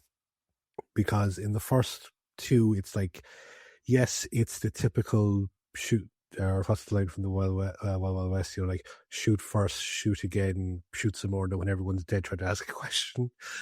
So, like, he's very much there for the first two episodes, and then there's the human skepticism of, oh, little green men, and, you know, oh, really something up there, and it's a trope, but the military officer that sees only things through their unique worldview, like, that can't comprehend something beyond it. Even with academics, when, like, the stuff that Rachel is talking about, that is possible now, there's this sort of, like, intangibleness to it, that he's like, look, I'll if I can see something in front of me, I will shoot it, or I will riddle it with bullets. Which got you chuckling during the recap. I'm glad that I managed to do that. But he's not the Brig, absolutely not. But he is definitely a good military-esque character that we've seen in the show. Yeah, I do now want there to be a scene in this episode where, you know, at the end, like at the beginning, like when he has all the guys open fire, and then he's like, you know, ceasefire until you see something. I do want it to cut to, like, the Doctor being like, riddling, what the hell are they going around riddling people for? Because with Sylvester's R's, it would have gone quite well. It really would have. Quote from Michael Collins. Yes. Amazing film. Yes. Highly recommend. Anyway, let's move on to the not so gal Friday, the actually very competent, highly respected Rachel. Professor Rachel Jensen, I think is her last name. Yes. I like Rachel. Rachel is sort of like if you took Ian and Barbara and combined them into one person and added a little bit of a dash of Liz Shaw. I'm pretty sure that's a character in a timeline where they did get married and have a kid. Yeah.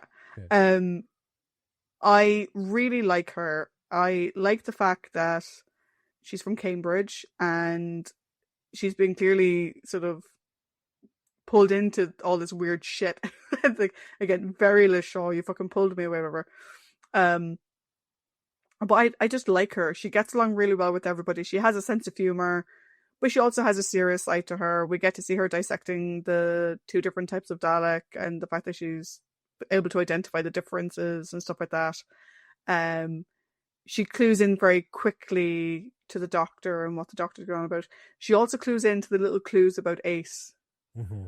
When the Doctor is like, you know, you stay here, you know, It's my past I'm burying. You haven't even been born yet. And she's like, what the fuck did he mean by that? So she's very intelligent, and she's not the damsel in distress. They never once put her in the distress situation. No. Which I like, because even when Ace is in the distress situation, she fucking kicked ass before that point. Yeah. I think she represents a real sort of curiosity and reason in massive contrast to the sort of military side of things, which Gilmore isn't a bad military guy, but he's still the military side of things. And then the fear and fanaticism and outright racism we get from Mike and Ratcliffe and that side of things. So I think for the time period that it's set, and for the themes of the story as a whole, as someone native to this time frame, herself and Alison by extension, it's kind of a bit of a beacon of things can be better, if that makes sense. That, like, there's a reason why, I mean, not quite true now, but there's a reason why in the 60 years since then, the world didn't completely fall to racism and stuff like that. Yeah. And I pause because I probably would have felt that sentiment more 10, 15 years ago. Yeah.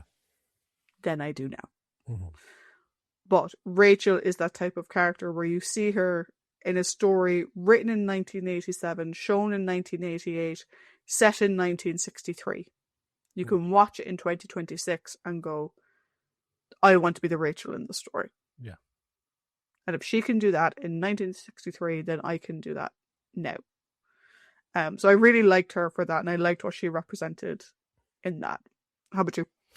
Yeah, I really liked her as well, because she felt like an homage in an era where throwbacks and references and homages are handled really fucking poorly, to be honest. That being the JNT era. She's actually feels like a really good homage to both Barbara and Liz, because in both of her academic abilities, because as we know, Barbara was a history teacher and Liz was a scientist, and then but they're also their ability to go with the flow with whatever's happening, and also having their worldview changed. And it's great to see her being practical, because obviously, look, she does make the joke going, when the doctor said that he'd be anti us to bring equipment, I didn't realize it was just carrying the fucking shit down. I thought he wanted to be working on it. But there's, again, the little independent observances. Like, when the doctor first meets her, there's no one else in the radio van working alongside her. She's doing it all herself. So that's cool. Mike's off having a cup of tea in a fucking cafe. Yeah, exactly. So I think there's an element of with Gilmore, it's a case of, look, I don't understand what you're doing, and quite frankly, I don't want to understand what you're doing. Just tell me what to do. But I think he respects her abilities. And one thing I liked, because it kind of reminded me a small bit of MASH, the movie version, where he says, you're meant to be my scientific advisor. Why aren't you advising me? And then she just goes off on him, because she's like, you come in here with your emergency powers bullshit and drag me into this thing. I didn't volunteer for this. I was conscripted into this aspect, or she says drafted into this. And then it's the whole thing. Everything I thought I knew about my fundamental understanding of how the universe works is completely changed. And I like that while she got on with the doctor, she does have this level of professional. I would say there's an element of, what is it? Professional pride, being stung at the fact that she's now reliant on this perfect fucking stranger to tell her what to do after telling her that everything you thought you knew was a crock. And it's very belittling for her, because as you say, it's 1963. Like, she's a woman like that's in this, is still in a era that's not hugely progressing, but not hugely progressive, and she is atop of her field, and then she finds out that she has to start all the way down at the bottom again. It's not a fucking great thing to find out, but I like that. Even when she did kind of resent the doctor a small bit, she still had a really good rapport with him. I was still trying to find out so that she could help with stuff. So yeah, no, I agree. I think Rachel was a really good character, and I really enjoyed watching her. I would agree. I think she would be up there with Michael Sheard's former character. Yep, absolutely. As a lovely recurring character that would have been great, or even a companion for a story or two that would have been fantastic. Yeah, it would have been great if the thing had continued on, that she made an appearance in another Sylvester story down the line. Yeah, we love that. Okay, now we're on to Mike. Before I go into my massive diatribe about Mike, I was going to get my soapbox ready here for a second. I have an immediate question. Yeah. Why does this fucker not wear a uniform? I don't know.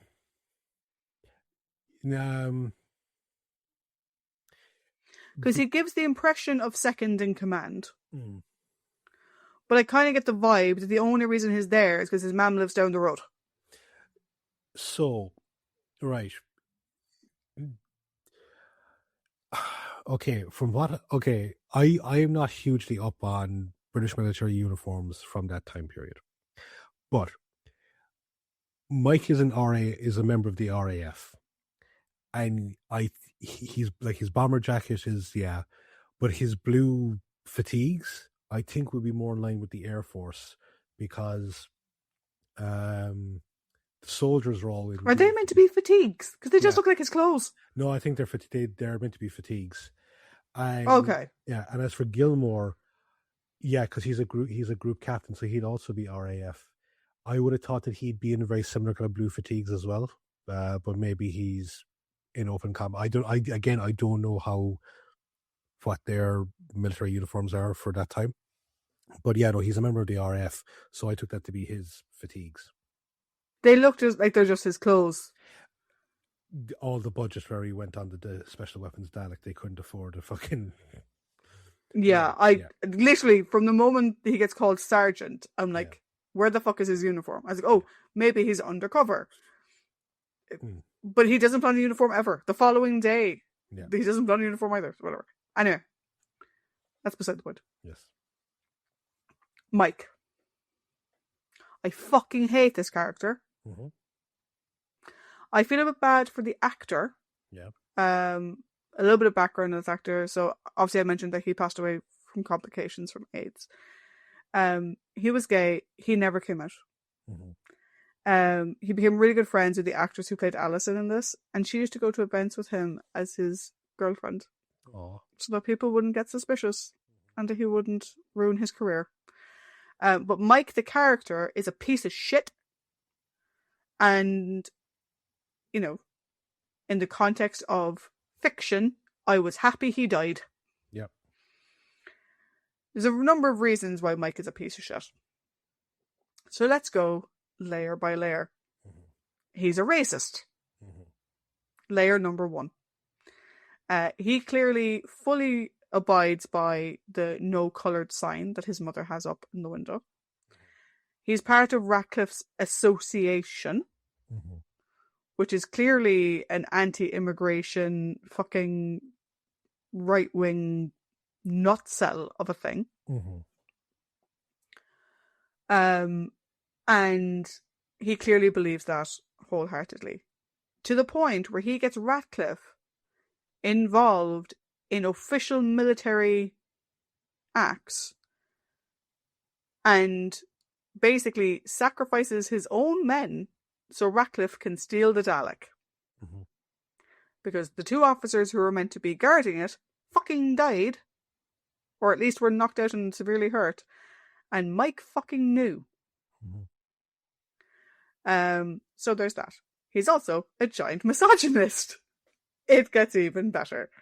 I know he's kind of joking in the way that he treats Ace, because he says it to her in a jokey haha kind of way, but he also firmly believes that because Ace is a girl and younger than him, and he has a bit of a thing for her, that she shouldn't be getting involved in this, and he claims that Gilmore says that she shouldn't be there, which is bullshit. Complete and utter bullshit.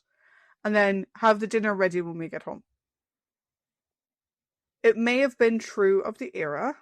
I mean, again, we were talking about the Romans during the week, and there's the whole thing of Barbara cooks for everybody. That's just what she does.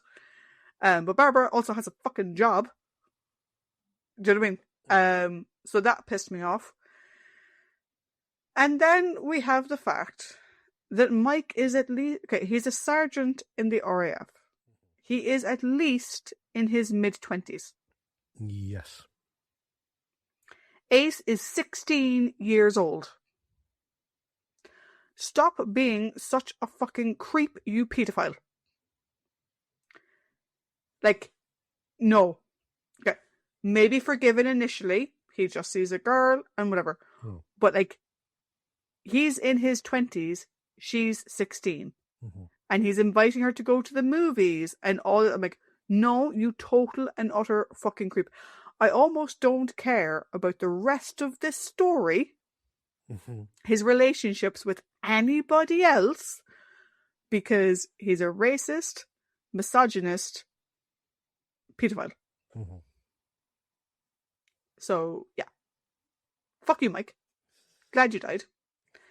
I respect that your friends gave you a funeral of honour. And also in the UK, the fastest turnaround for a funeral I've ever fucking seen in the UK, because they usually take fucking weeks. They chose to honour the man they knew, whatever. I was going to say maybe he was Catholic, then I realised no, he probably wouldn't have been Catholic. He was with the association. No. Because I have a funny feeling that if that sign had been true, it would have had no colours, and below it would have been another sign that said no Irish. So yeah, fuck you, Mike. You racist prick. Glad you died. Fuck you. Paddy, your thoughts. Why is it that whenever it comes to military groups, there's always some bellend named Mike that is the traitor? Looking at you, Yates. So, this is a very timely story because of what's happening in various parts of the world at the moment.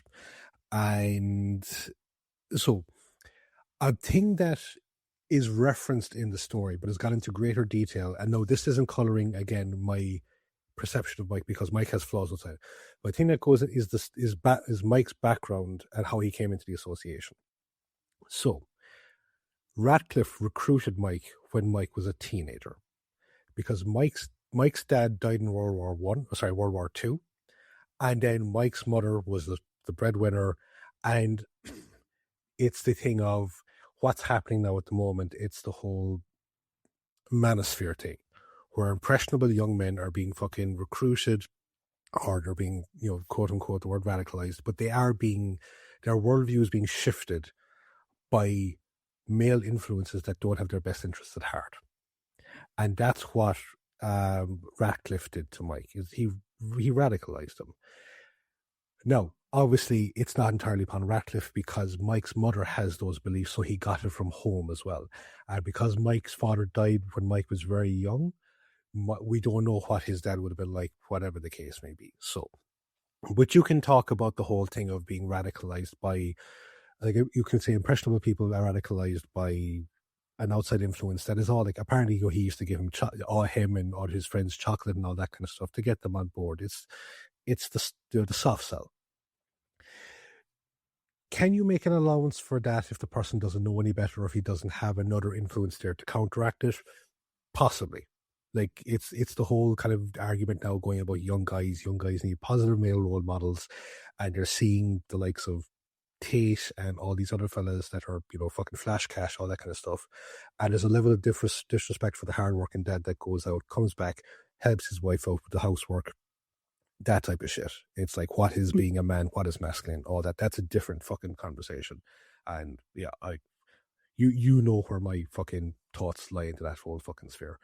So, can I, like,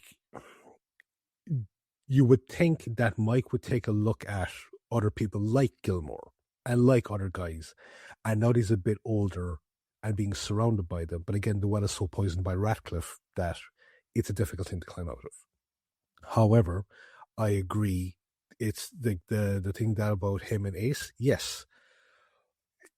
Again, the discussion comes up over, it's like, oh, what's, the age gap? Okay, no. When someone is a teenager, that's where you start drawing the fucking line. Which it's a thing of like going, okay, if someone is in their 20s and they're going with a 40-year-old, fair enough. It's not for everyone. You make your time, but when you bring a teenager into the equation, it's like, no, leave them the fuck alone. Stay away from them. And the other thing about it as well is that he would, if he had attempted to go a date with her, he would poison try to poison Ace's worldview.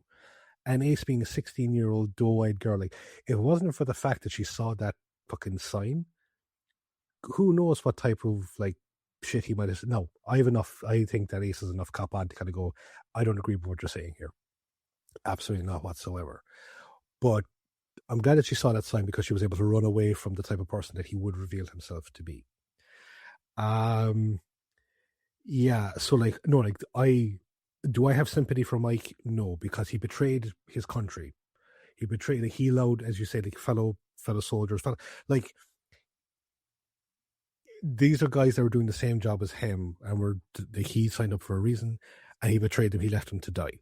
So, fucking bullshit. It doesn't matter who you were working for. You didn't know I was working with the Daleks. It doesn't fucking matter. You still betrayed people.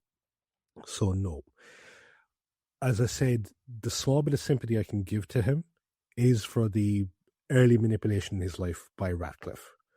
But again, that's counterbalanced by the fact that he grew up in that household where those views were also being said. And if he's in that, it is very difficult to get out of it. And the fact that, I suppose, like, once he got old enough and he was being surrounded by guys like Gilmore and whoever, and he didn't change those worldviews, no. That's where the sympathy ends for him.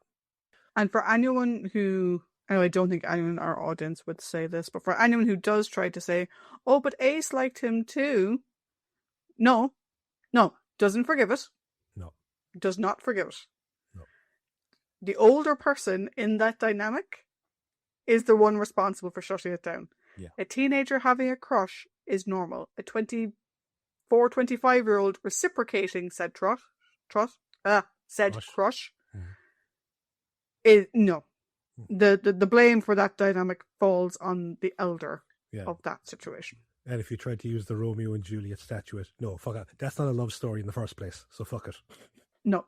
And like I mentioned earlier on, why didn't the doctor do something? I mentioned like the doctor, leaving Susan with David. I mean, at the time, Susan was a 16-year-old character. In the reality of Doctor who knows how fucking old Susan actually was, Ace is 16. Yeah. End of discussion. But yeah, I think I wouldn't put Mike in a villain category, because in the context of the story, he just isn't really in the context of the story. But in terms of villainous characters, I would say he is. But not in the context of what's happening in the story as such. Like, actually, in a way, because we mentioned it earlier on, like, Mike is weaponized. Like, he is weaponized by the person that I think we're going to move on to next.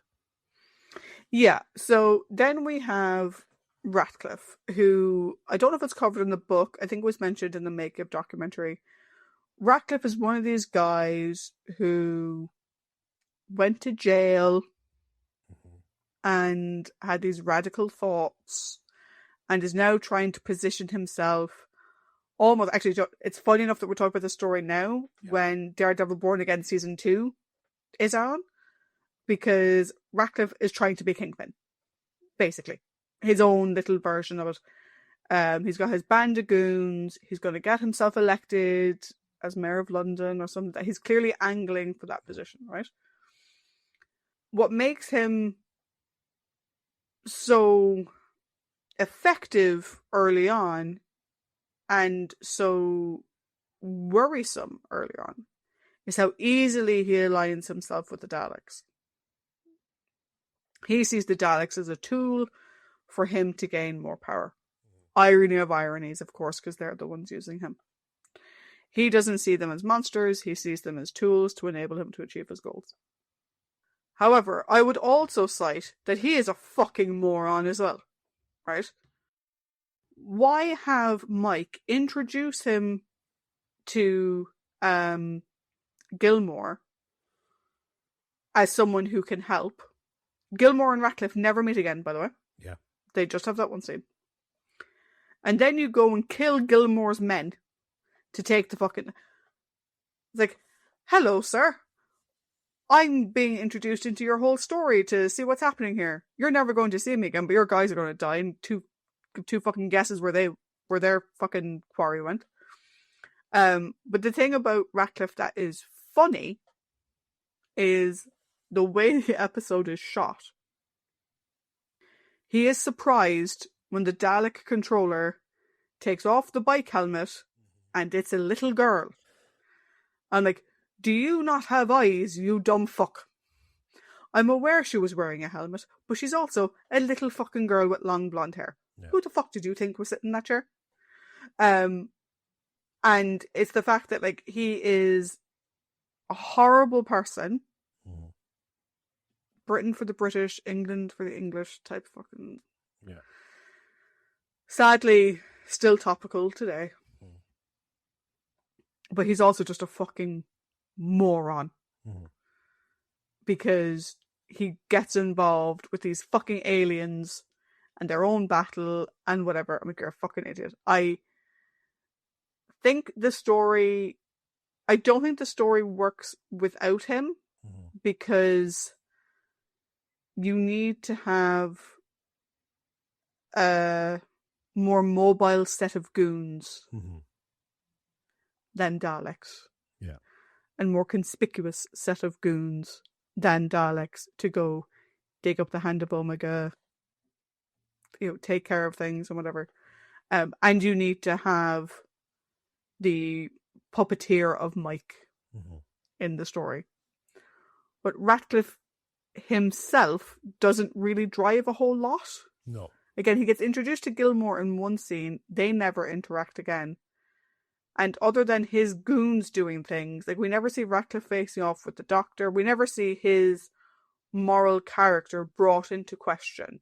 We never see him having to face the fact that his thoughts and his beliefs are fucking wrong.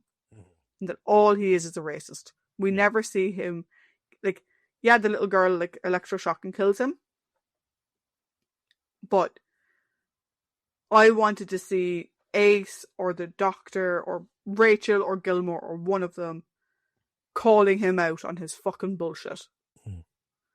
And saying, this country isn't for people like you. You're not fucking welcome here. You can fuck off. Britain for the British, but not for you because you're an asshole. So I was kind of disappointed that we didn't get that comeuppance. We got the Dalek comeuppance, but it's not really the same.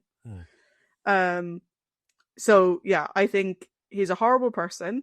I think he's necessary in the story to explain Mike and to have hands-on goons to do hands-on things that you can't do with plungers and whisks. But I don't think he as a character delivered that much. And I think for me it was missing the moral, like, having to face your moral code didn't happen, and I wanted it to. How about you? So Ratcliffe himself is not that interesting. It's what he represents is the more interesting part of this story, because you said that the story doesn't really work without him because, like, you need the more mobile goons. I also think you need the human reflection you need the Earth-based reflection of the Dalek story. and like this story is like we talked about. It's an awful lot about the idea of racism, racial purity, that type of thing. And it's the fact as well, like that it's a nice reminder is that there was a thing came up a couple of years ago, and it was I think it was some TikTok influencer. He was on Good Morning Britain, and he raised the point about he raised a valid-ish point about what is being taught in secondary level school curriculum, and that there's no real life practical classes. Like there's nothing there about like balancing a budget, like renting for the first time, expenses, that type of things. But he was saying like, why do we still need to keep teaching history? Why do we? And there was a case of like then it was also feeding into the time of when certain media properties were just being completely wiped from streaming catalogs. And there was the whole thing of like bringing up trigger warnings. And then it was like, oh, why do we need trigger warnings? And it's like, okay, this is a representation of that if you don't highlight history, you'll forget it. And I think what stuff happens is that when you're told about World War II in schools, it's always the Allies versus the Axis. And it's sometimes done as this clear delineation. And it wasn't, because Britain, while yes, in different countries you had the collaborators, like, or like you had the Quislings, and then you had the Vichy French, things like that.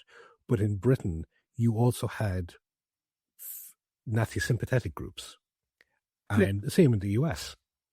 And it wasn't just like double agents or spies. No, these were actual core groups, kind of like the BNP or the National Front or whatever the fuck they're called, or the EDL. And Ratcliffe is one of those. And that's the thing, that he went to jail because he tried to be a fifth column within the UK, because he said, like, we fought for the wrong side. And he went to jail for that. And that's why the association exists, because he's trying to use it now with a younger group of following. As you said, like, kind of like alarmingly what is happening right now in the world.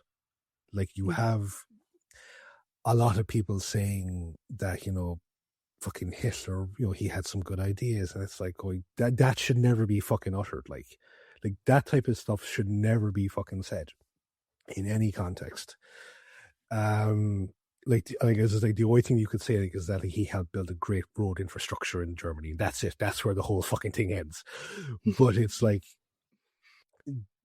in terms of philosophy and political ideology and that kind of stuff, it's like going, no. And Ratcliffe serves as a really good thing in that story, which is to say that going, no, this ideology was wrong, and it was wrong for a reason. And people like him should not have been listened to. And it's the danger of what's happening now, as I said, with not even just young guys, with young women, whatever. And even not even young people, it's people that don't have that aren't. The phrase "educating yourself" is this is a very soapboxy episode, I know, but I think it's kind of an important thing. And the whole thing of educate yourself is it's a throwaway thing that's used in bad faith. But at least when you don't have access to proper education, this is the shit that falls through, and people can take advantage of it. Now, we've talked about it before from the whole media side of things, where there's the whole war on woke, and companies going woke and all this type of shit, and you have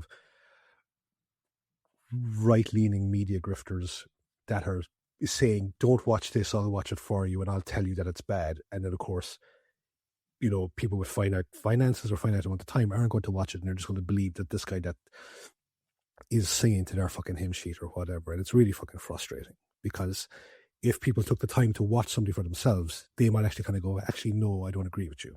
I have an independent thought on something. So Ratcliffe is a representation of that ideology and that person, and absolutely makes for a very interesting villain. He himself, the character is, he's dumb.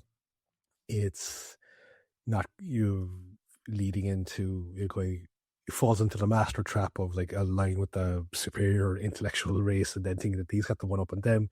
Meanwhile, he's being played like a fiddle the whole time. And I don't know if I necessarily needed to see his moral moment, his moral reckoning. I do like the fact that just like he was turned against and he was betrayed and he died a very ignominious death. I like that.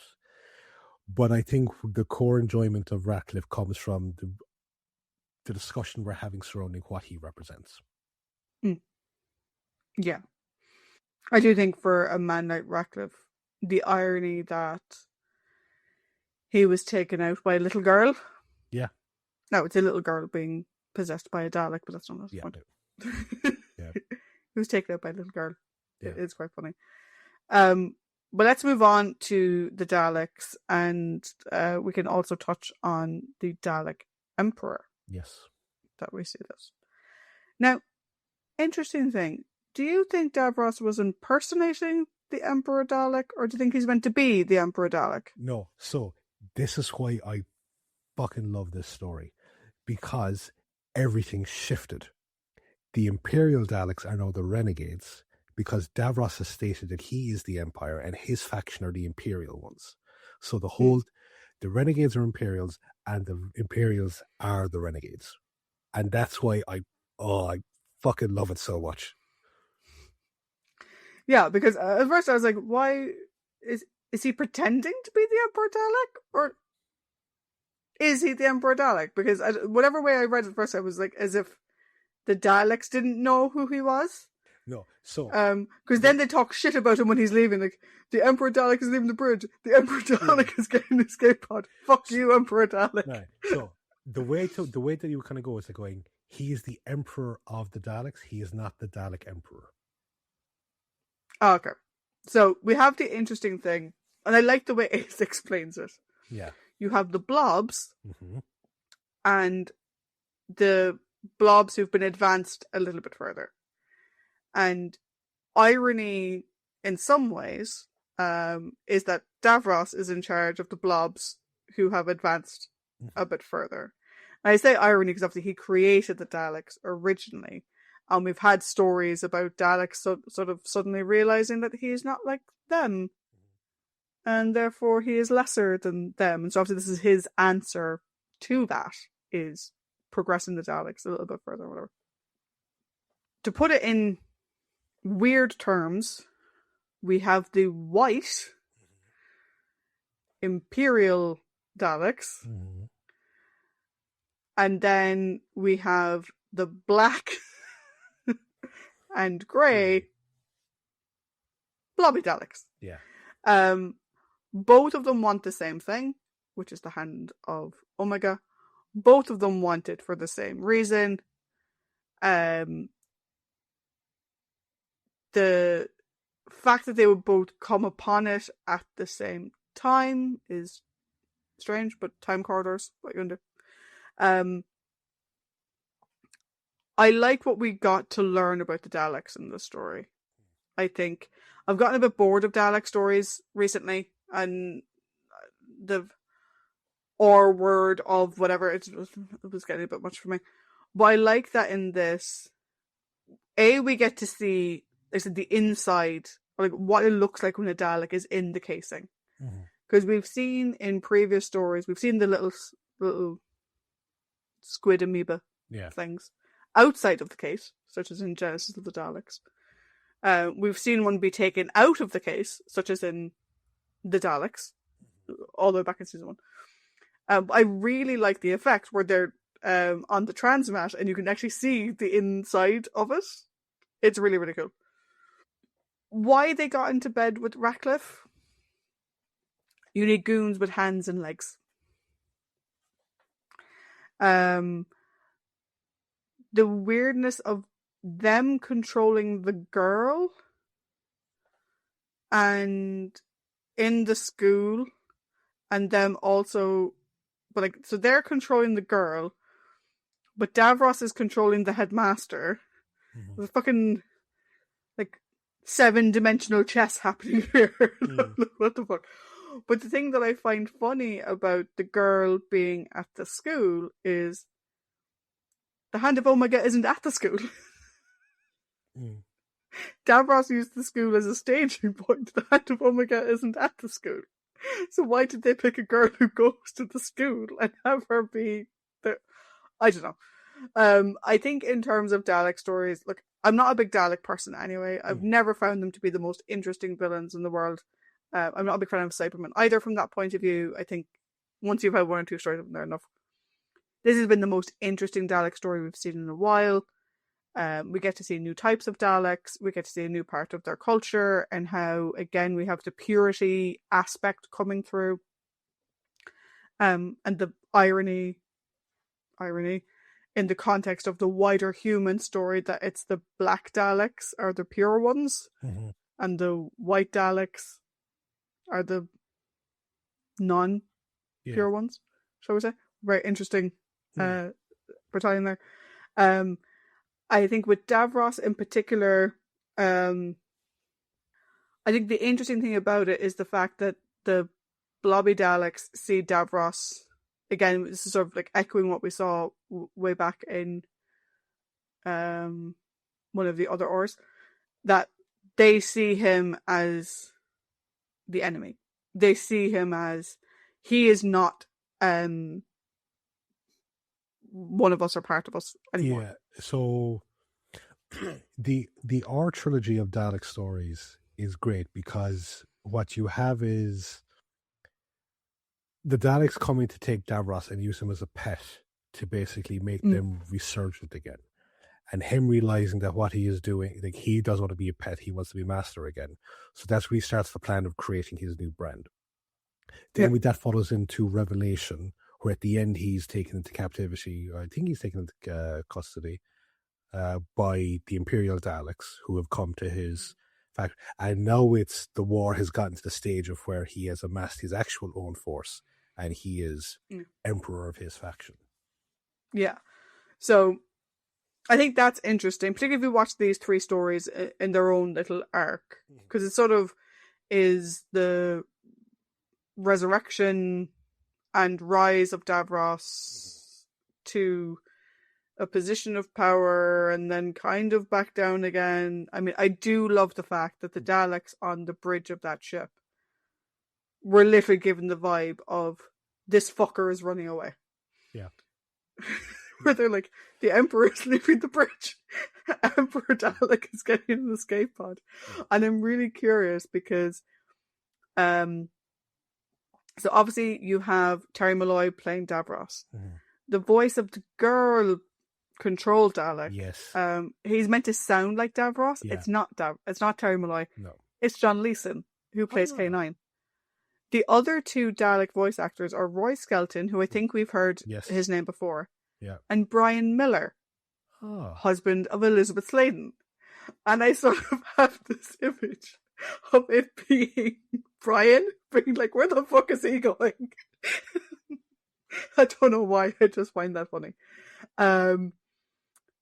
So yeah, I think, I'm not the biggest Daleks person. I think their plan here is probably the most, like, makes sense plan we've seen, in the sense of, this is a really powerful tool. It can change our star to give limitless energy and allow us to do time travel properly. I don't know how those two things are connected, but they are. That's fine. That plan makes sense.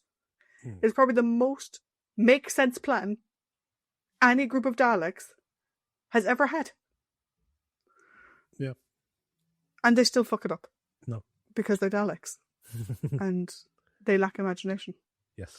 I did find it interesting. There's a line about how the Daleks use the child, the girl, to fill in the imagination that their logic functions don't allow for. And it's curious that it's the blobby Daleks who have to do that. Because the other Daleks have Davros, who does have imagination.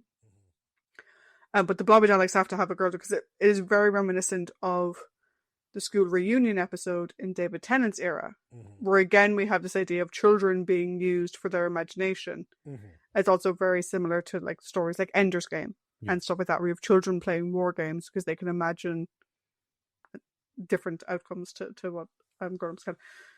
So yeah, not a big fan of Daleks in general. Kind of like the Daleks in this one. Was a bit more interested in the Dalek politics in this one. I don't think Davros was really needed.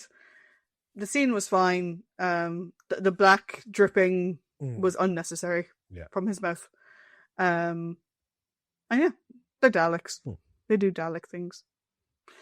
How about you? You know me, I love me some factional warfare. It is great. You too. Fun thing about the special weapons Dalek. So in the novelization, it's referred to as the Abomination because it is not a normal Dalek. It's essentially this bioweapon that Davros created, and even the Imperial faction do not like. So even his own Daleks do not like this thing, and like it I think it's like constantly screaming in pain inside it. Like it's don't make me feel bad for it. No, it is just this fucking like creature that was created, you know. So now I'm sort of seeing like in Alien Resurrection, you're the room of Ripley's. Yeah, and you have that one like Ripley blob.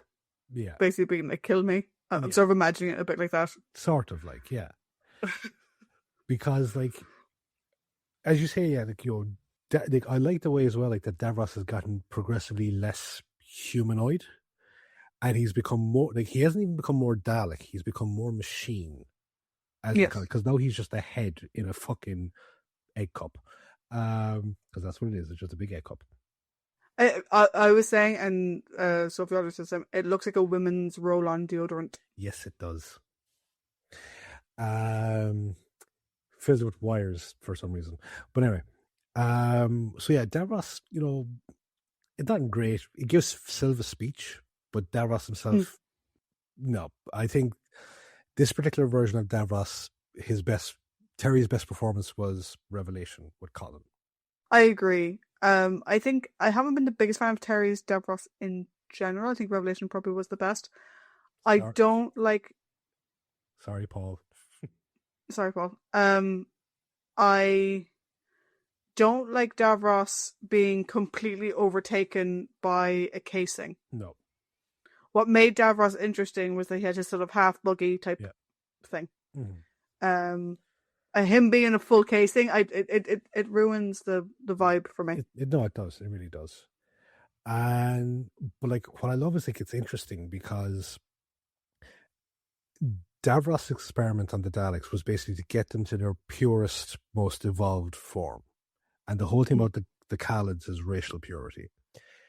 And now Davros has created his own version of that, but even with his own version, he's Borging them. He is adding elements to them that isn't completely 100% pure. He's giving them cybernetic or mechanical attachments for them. And it's very interesting because, as you say, like the renegades who are actually the pure ones are now treated as renegades, even though they are still technically an Imperial faction. Whereas Davros's ones, and it's very interesting because, again, it represents the world we're living in at the moment, where someone will change their viewpoint or their belief as is needed to get the support to maintain themselves in power. People that said that they would never support a war, being gung-ho for a war, or raising taxes are now, are not, or cutting taxes are no longer in favor of cutting taxes. I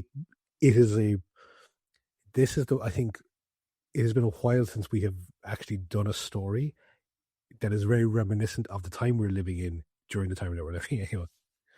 So yeah, like you, I think Daleks are very hit and miss. And I was going back through all the classic stories, and I think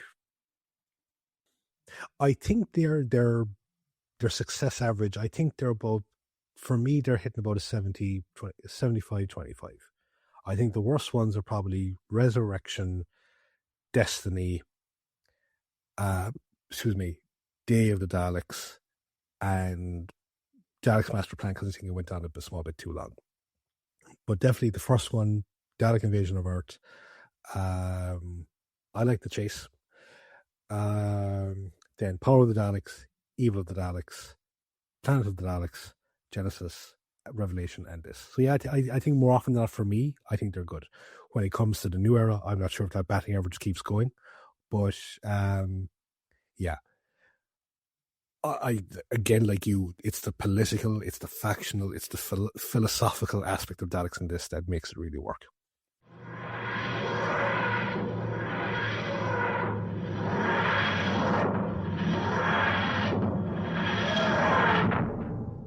So this has been a very, we say soapboxy kind of jokingly, but I think it's like, do you know what?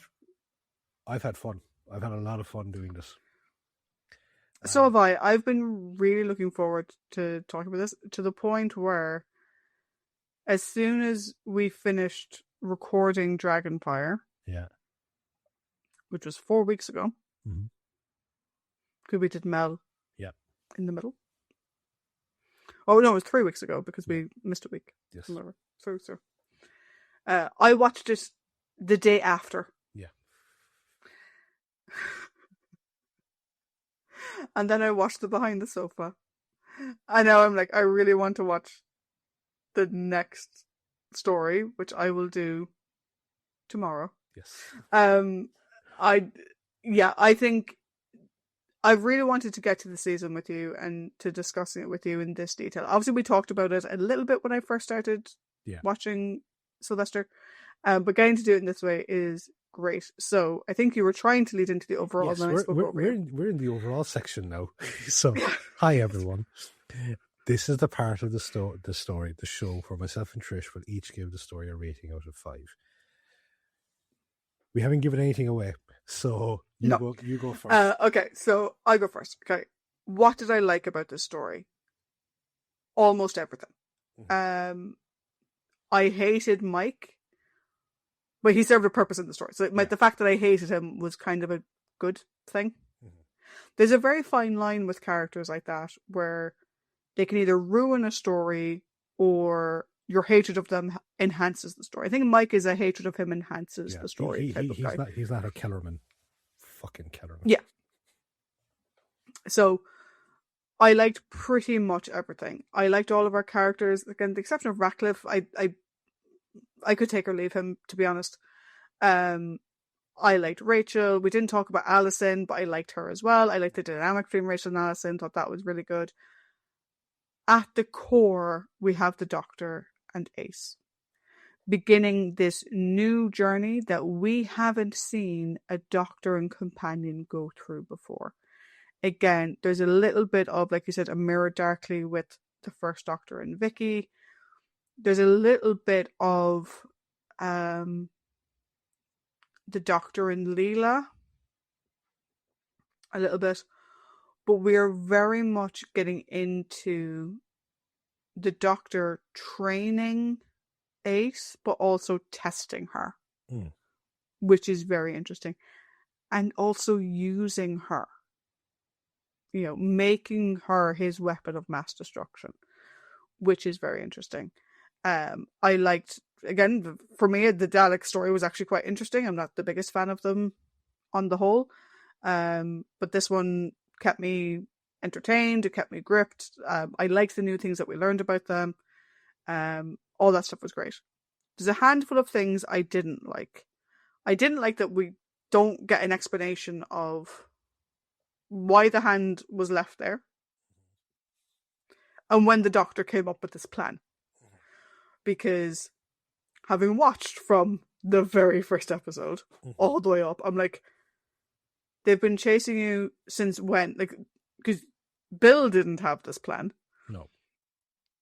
And clearly it's been there since Bill, because the Undertaker's assistant or whatever. Mm-hmm. I was like, I thought you said he was a short, old guy. Yeah. But what the fuck? So I kind of wish that they had taken a breath to explain that part a bit more. The other thing I don't like, which comes as a surprise to no one, is this is clearly set in the days after An Unearthly Child. And I say in the days after because in the science lab, there is a book on the table on the French Revolution. Yep. It is the book that Barbara gave to Susan, right? They do not mention Ian and Barbara fucking once in this story. Well, maybe The Doctor doesn't fucking mention them. The fucking headmaster doesn't mention them. I remember the first time I watched the story when the headmaster is like, Doctor, oh, you're a bit overqualified, aren't you? I thought he meant for Ian's fucking job. But no, they don't get mentioned once, and it's kind of what you're saying, where this is a very weird throwback homage time for the show. Where, I mean, this is clearly a throwback to Unearthly Child, because we have Totter's Lane, we have Cold Hill School. All those throwbacks are there. You know, the Doctor used to be a short, white-haired man or whatever. But they don't mention Ian, Barbara. Susan doesn't get mentioned either. And I'm like, it would make more sense, in a way, if one of the reasons why Gilmore and co are there is because they're getting these strange readings, and there's been reports that 2 teachers and a student went missing. Yeah. One line is all it would have taken to connect this properly with an Unearthly Child. Because at the moment, it seems like a story that's taking place in an alternative timeline. Where Susan didn't exist, Ian and Barbara didn't exist. Bill Doctor went to Earth to hide the hand of Omega, got distracted by something else and swanned off, and is only making his way back around to it now. And that bit I didn't particularly like. Mainly because, as comes as a surprise to no one, I'm a massive Ian and Barbara fangirl, and any chance we have to recognise their involvement in the show, I love, and I don't like the fact that they weren't mentioned. With all that in mind, what score am I giving this story?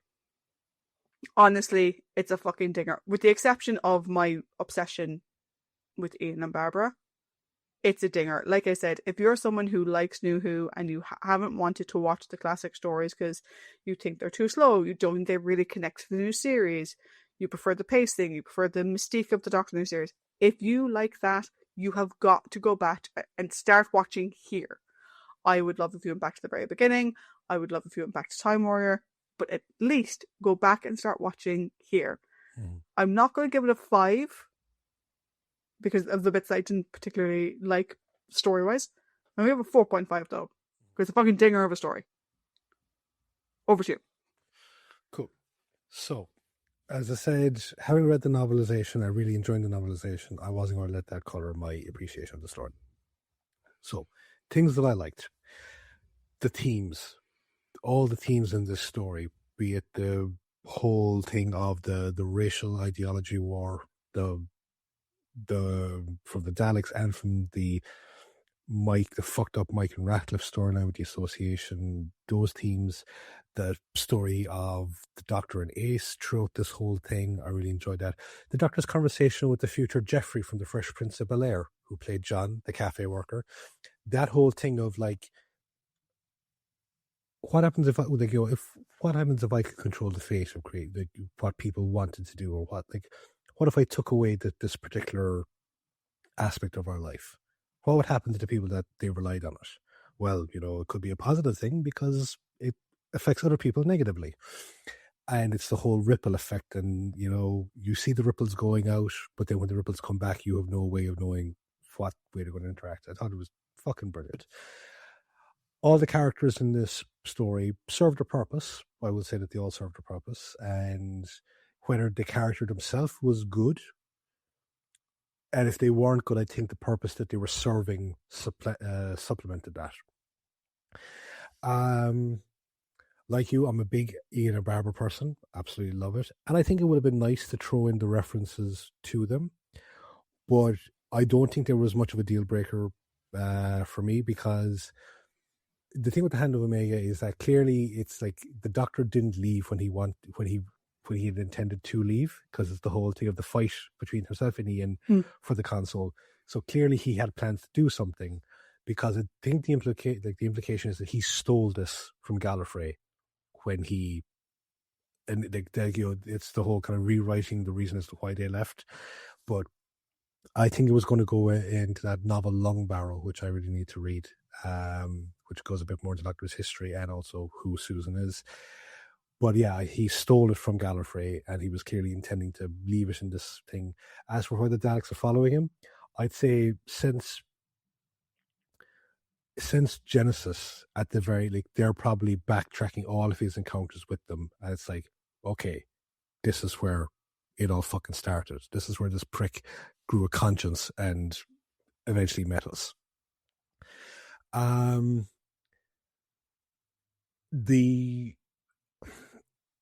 think for me, the few quibbles I have don't overly impact my enjoyment of it. I'm giving this a 5.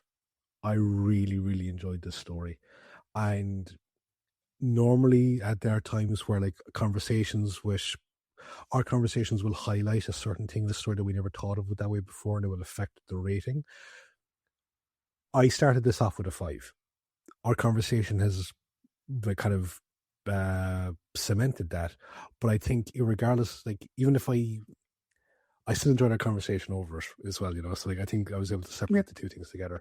But yeah, no, this is a 5, and I'm so happy to have given a 5 to a Sylvester, because I gave him a 0.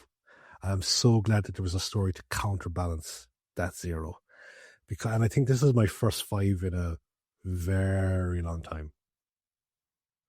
Your last 5 was... I think it's Stones. I think it's Stones.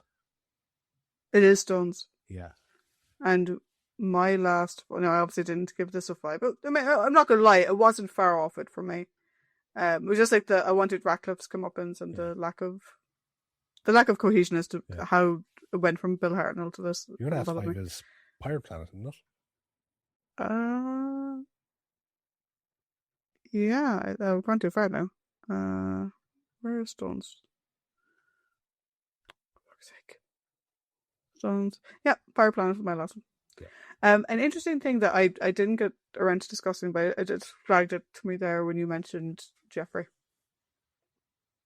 Isn't it interesting that in a story about racism, only the Doctor interacts with the Black Cafe guy? No one else sees him. No one else sees that interaction. Mm-hmm.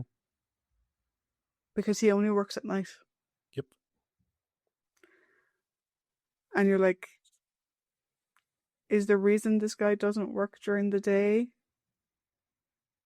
because the owner doesn't think he'd get clients during the day if he was there? Well, it's an interesting thing because we know that he's covering for the owner because the owner's wife has gone into labor. So it could take two things could be true at once. Like, you know, he could just be covering for the fact that the boss has gone to support his wife, because the boss is back the next day. So yeah, oh god, this story was so good. It really was. And yeah, looking at the time on it, this has been one of our longer discussions for a while, I think. So yes, yeah, it has been. Yeah. And sorry, not sorry to people who have who have to deal with that. Our next story, though, is going to be... I've forgotten the order, so say the name because I've forgotten the order of the stories. This is the Happiness Patrol. Oh, it's the Happiness Patrol. The one that Paddy gets confused with Paradise Towers. Yes. I think Happiness Patrol is going to be an interesting discussion for a very different reason. Yep. But until then, bye-bye. Bye.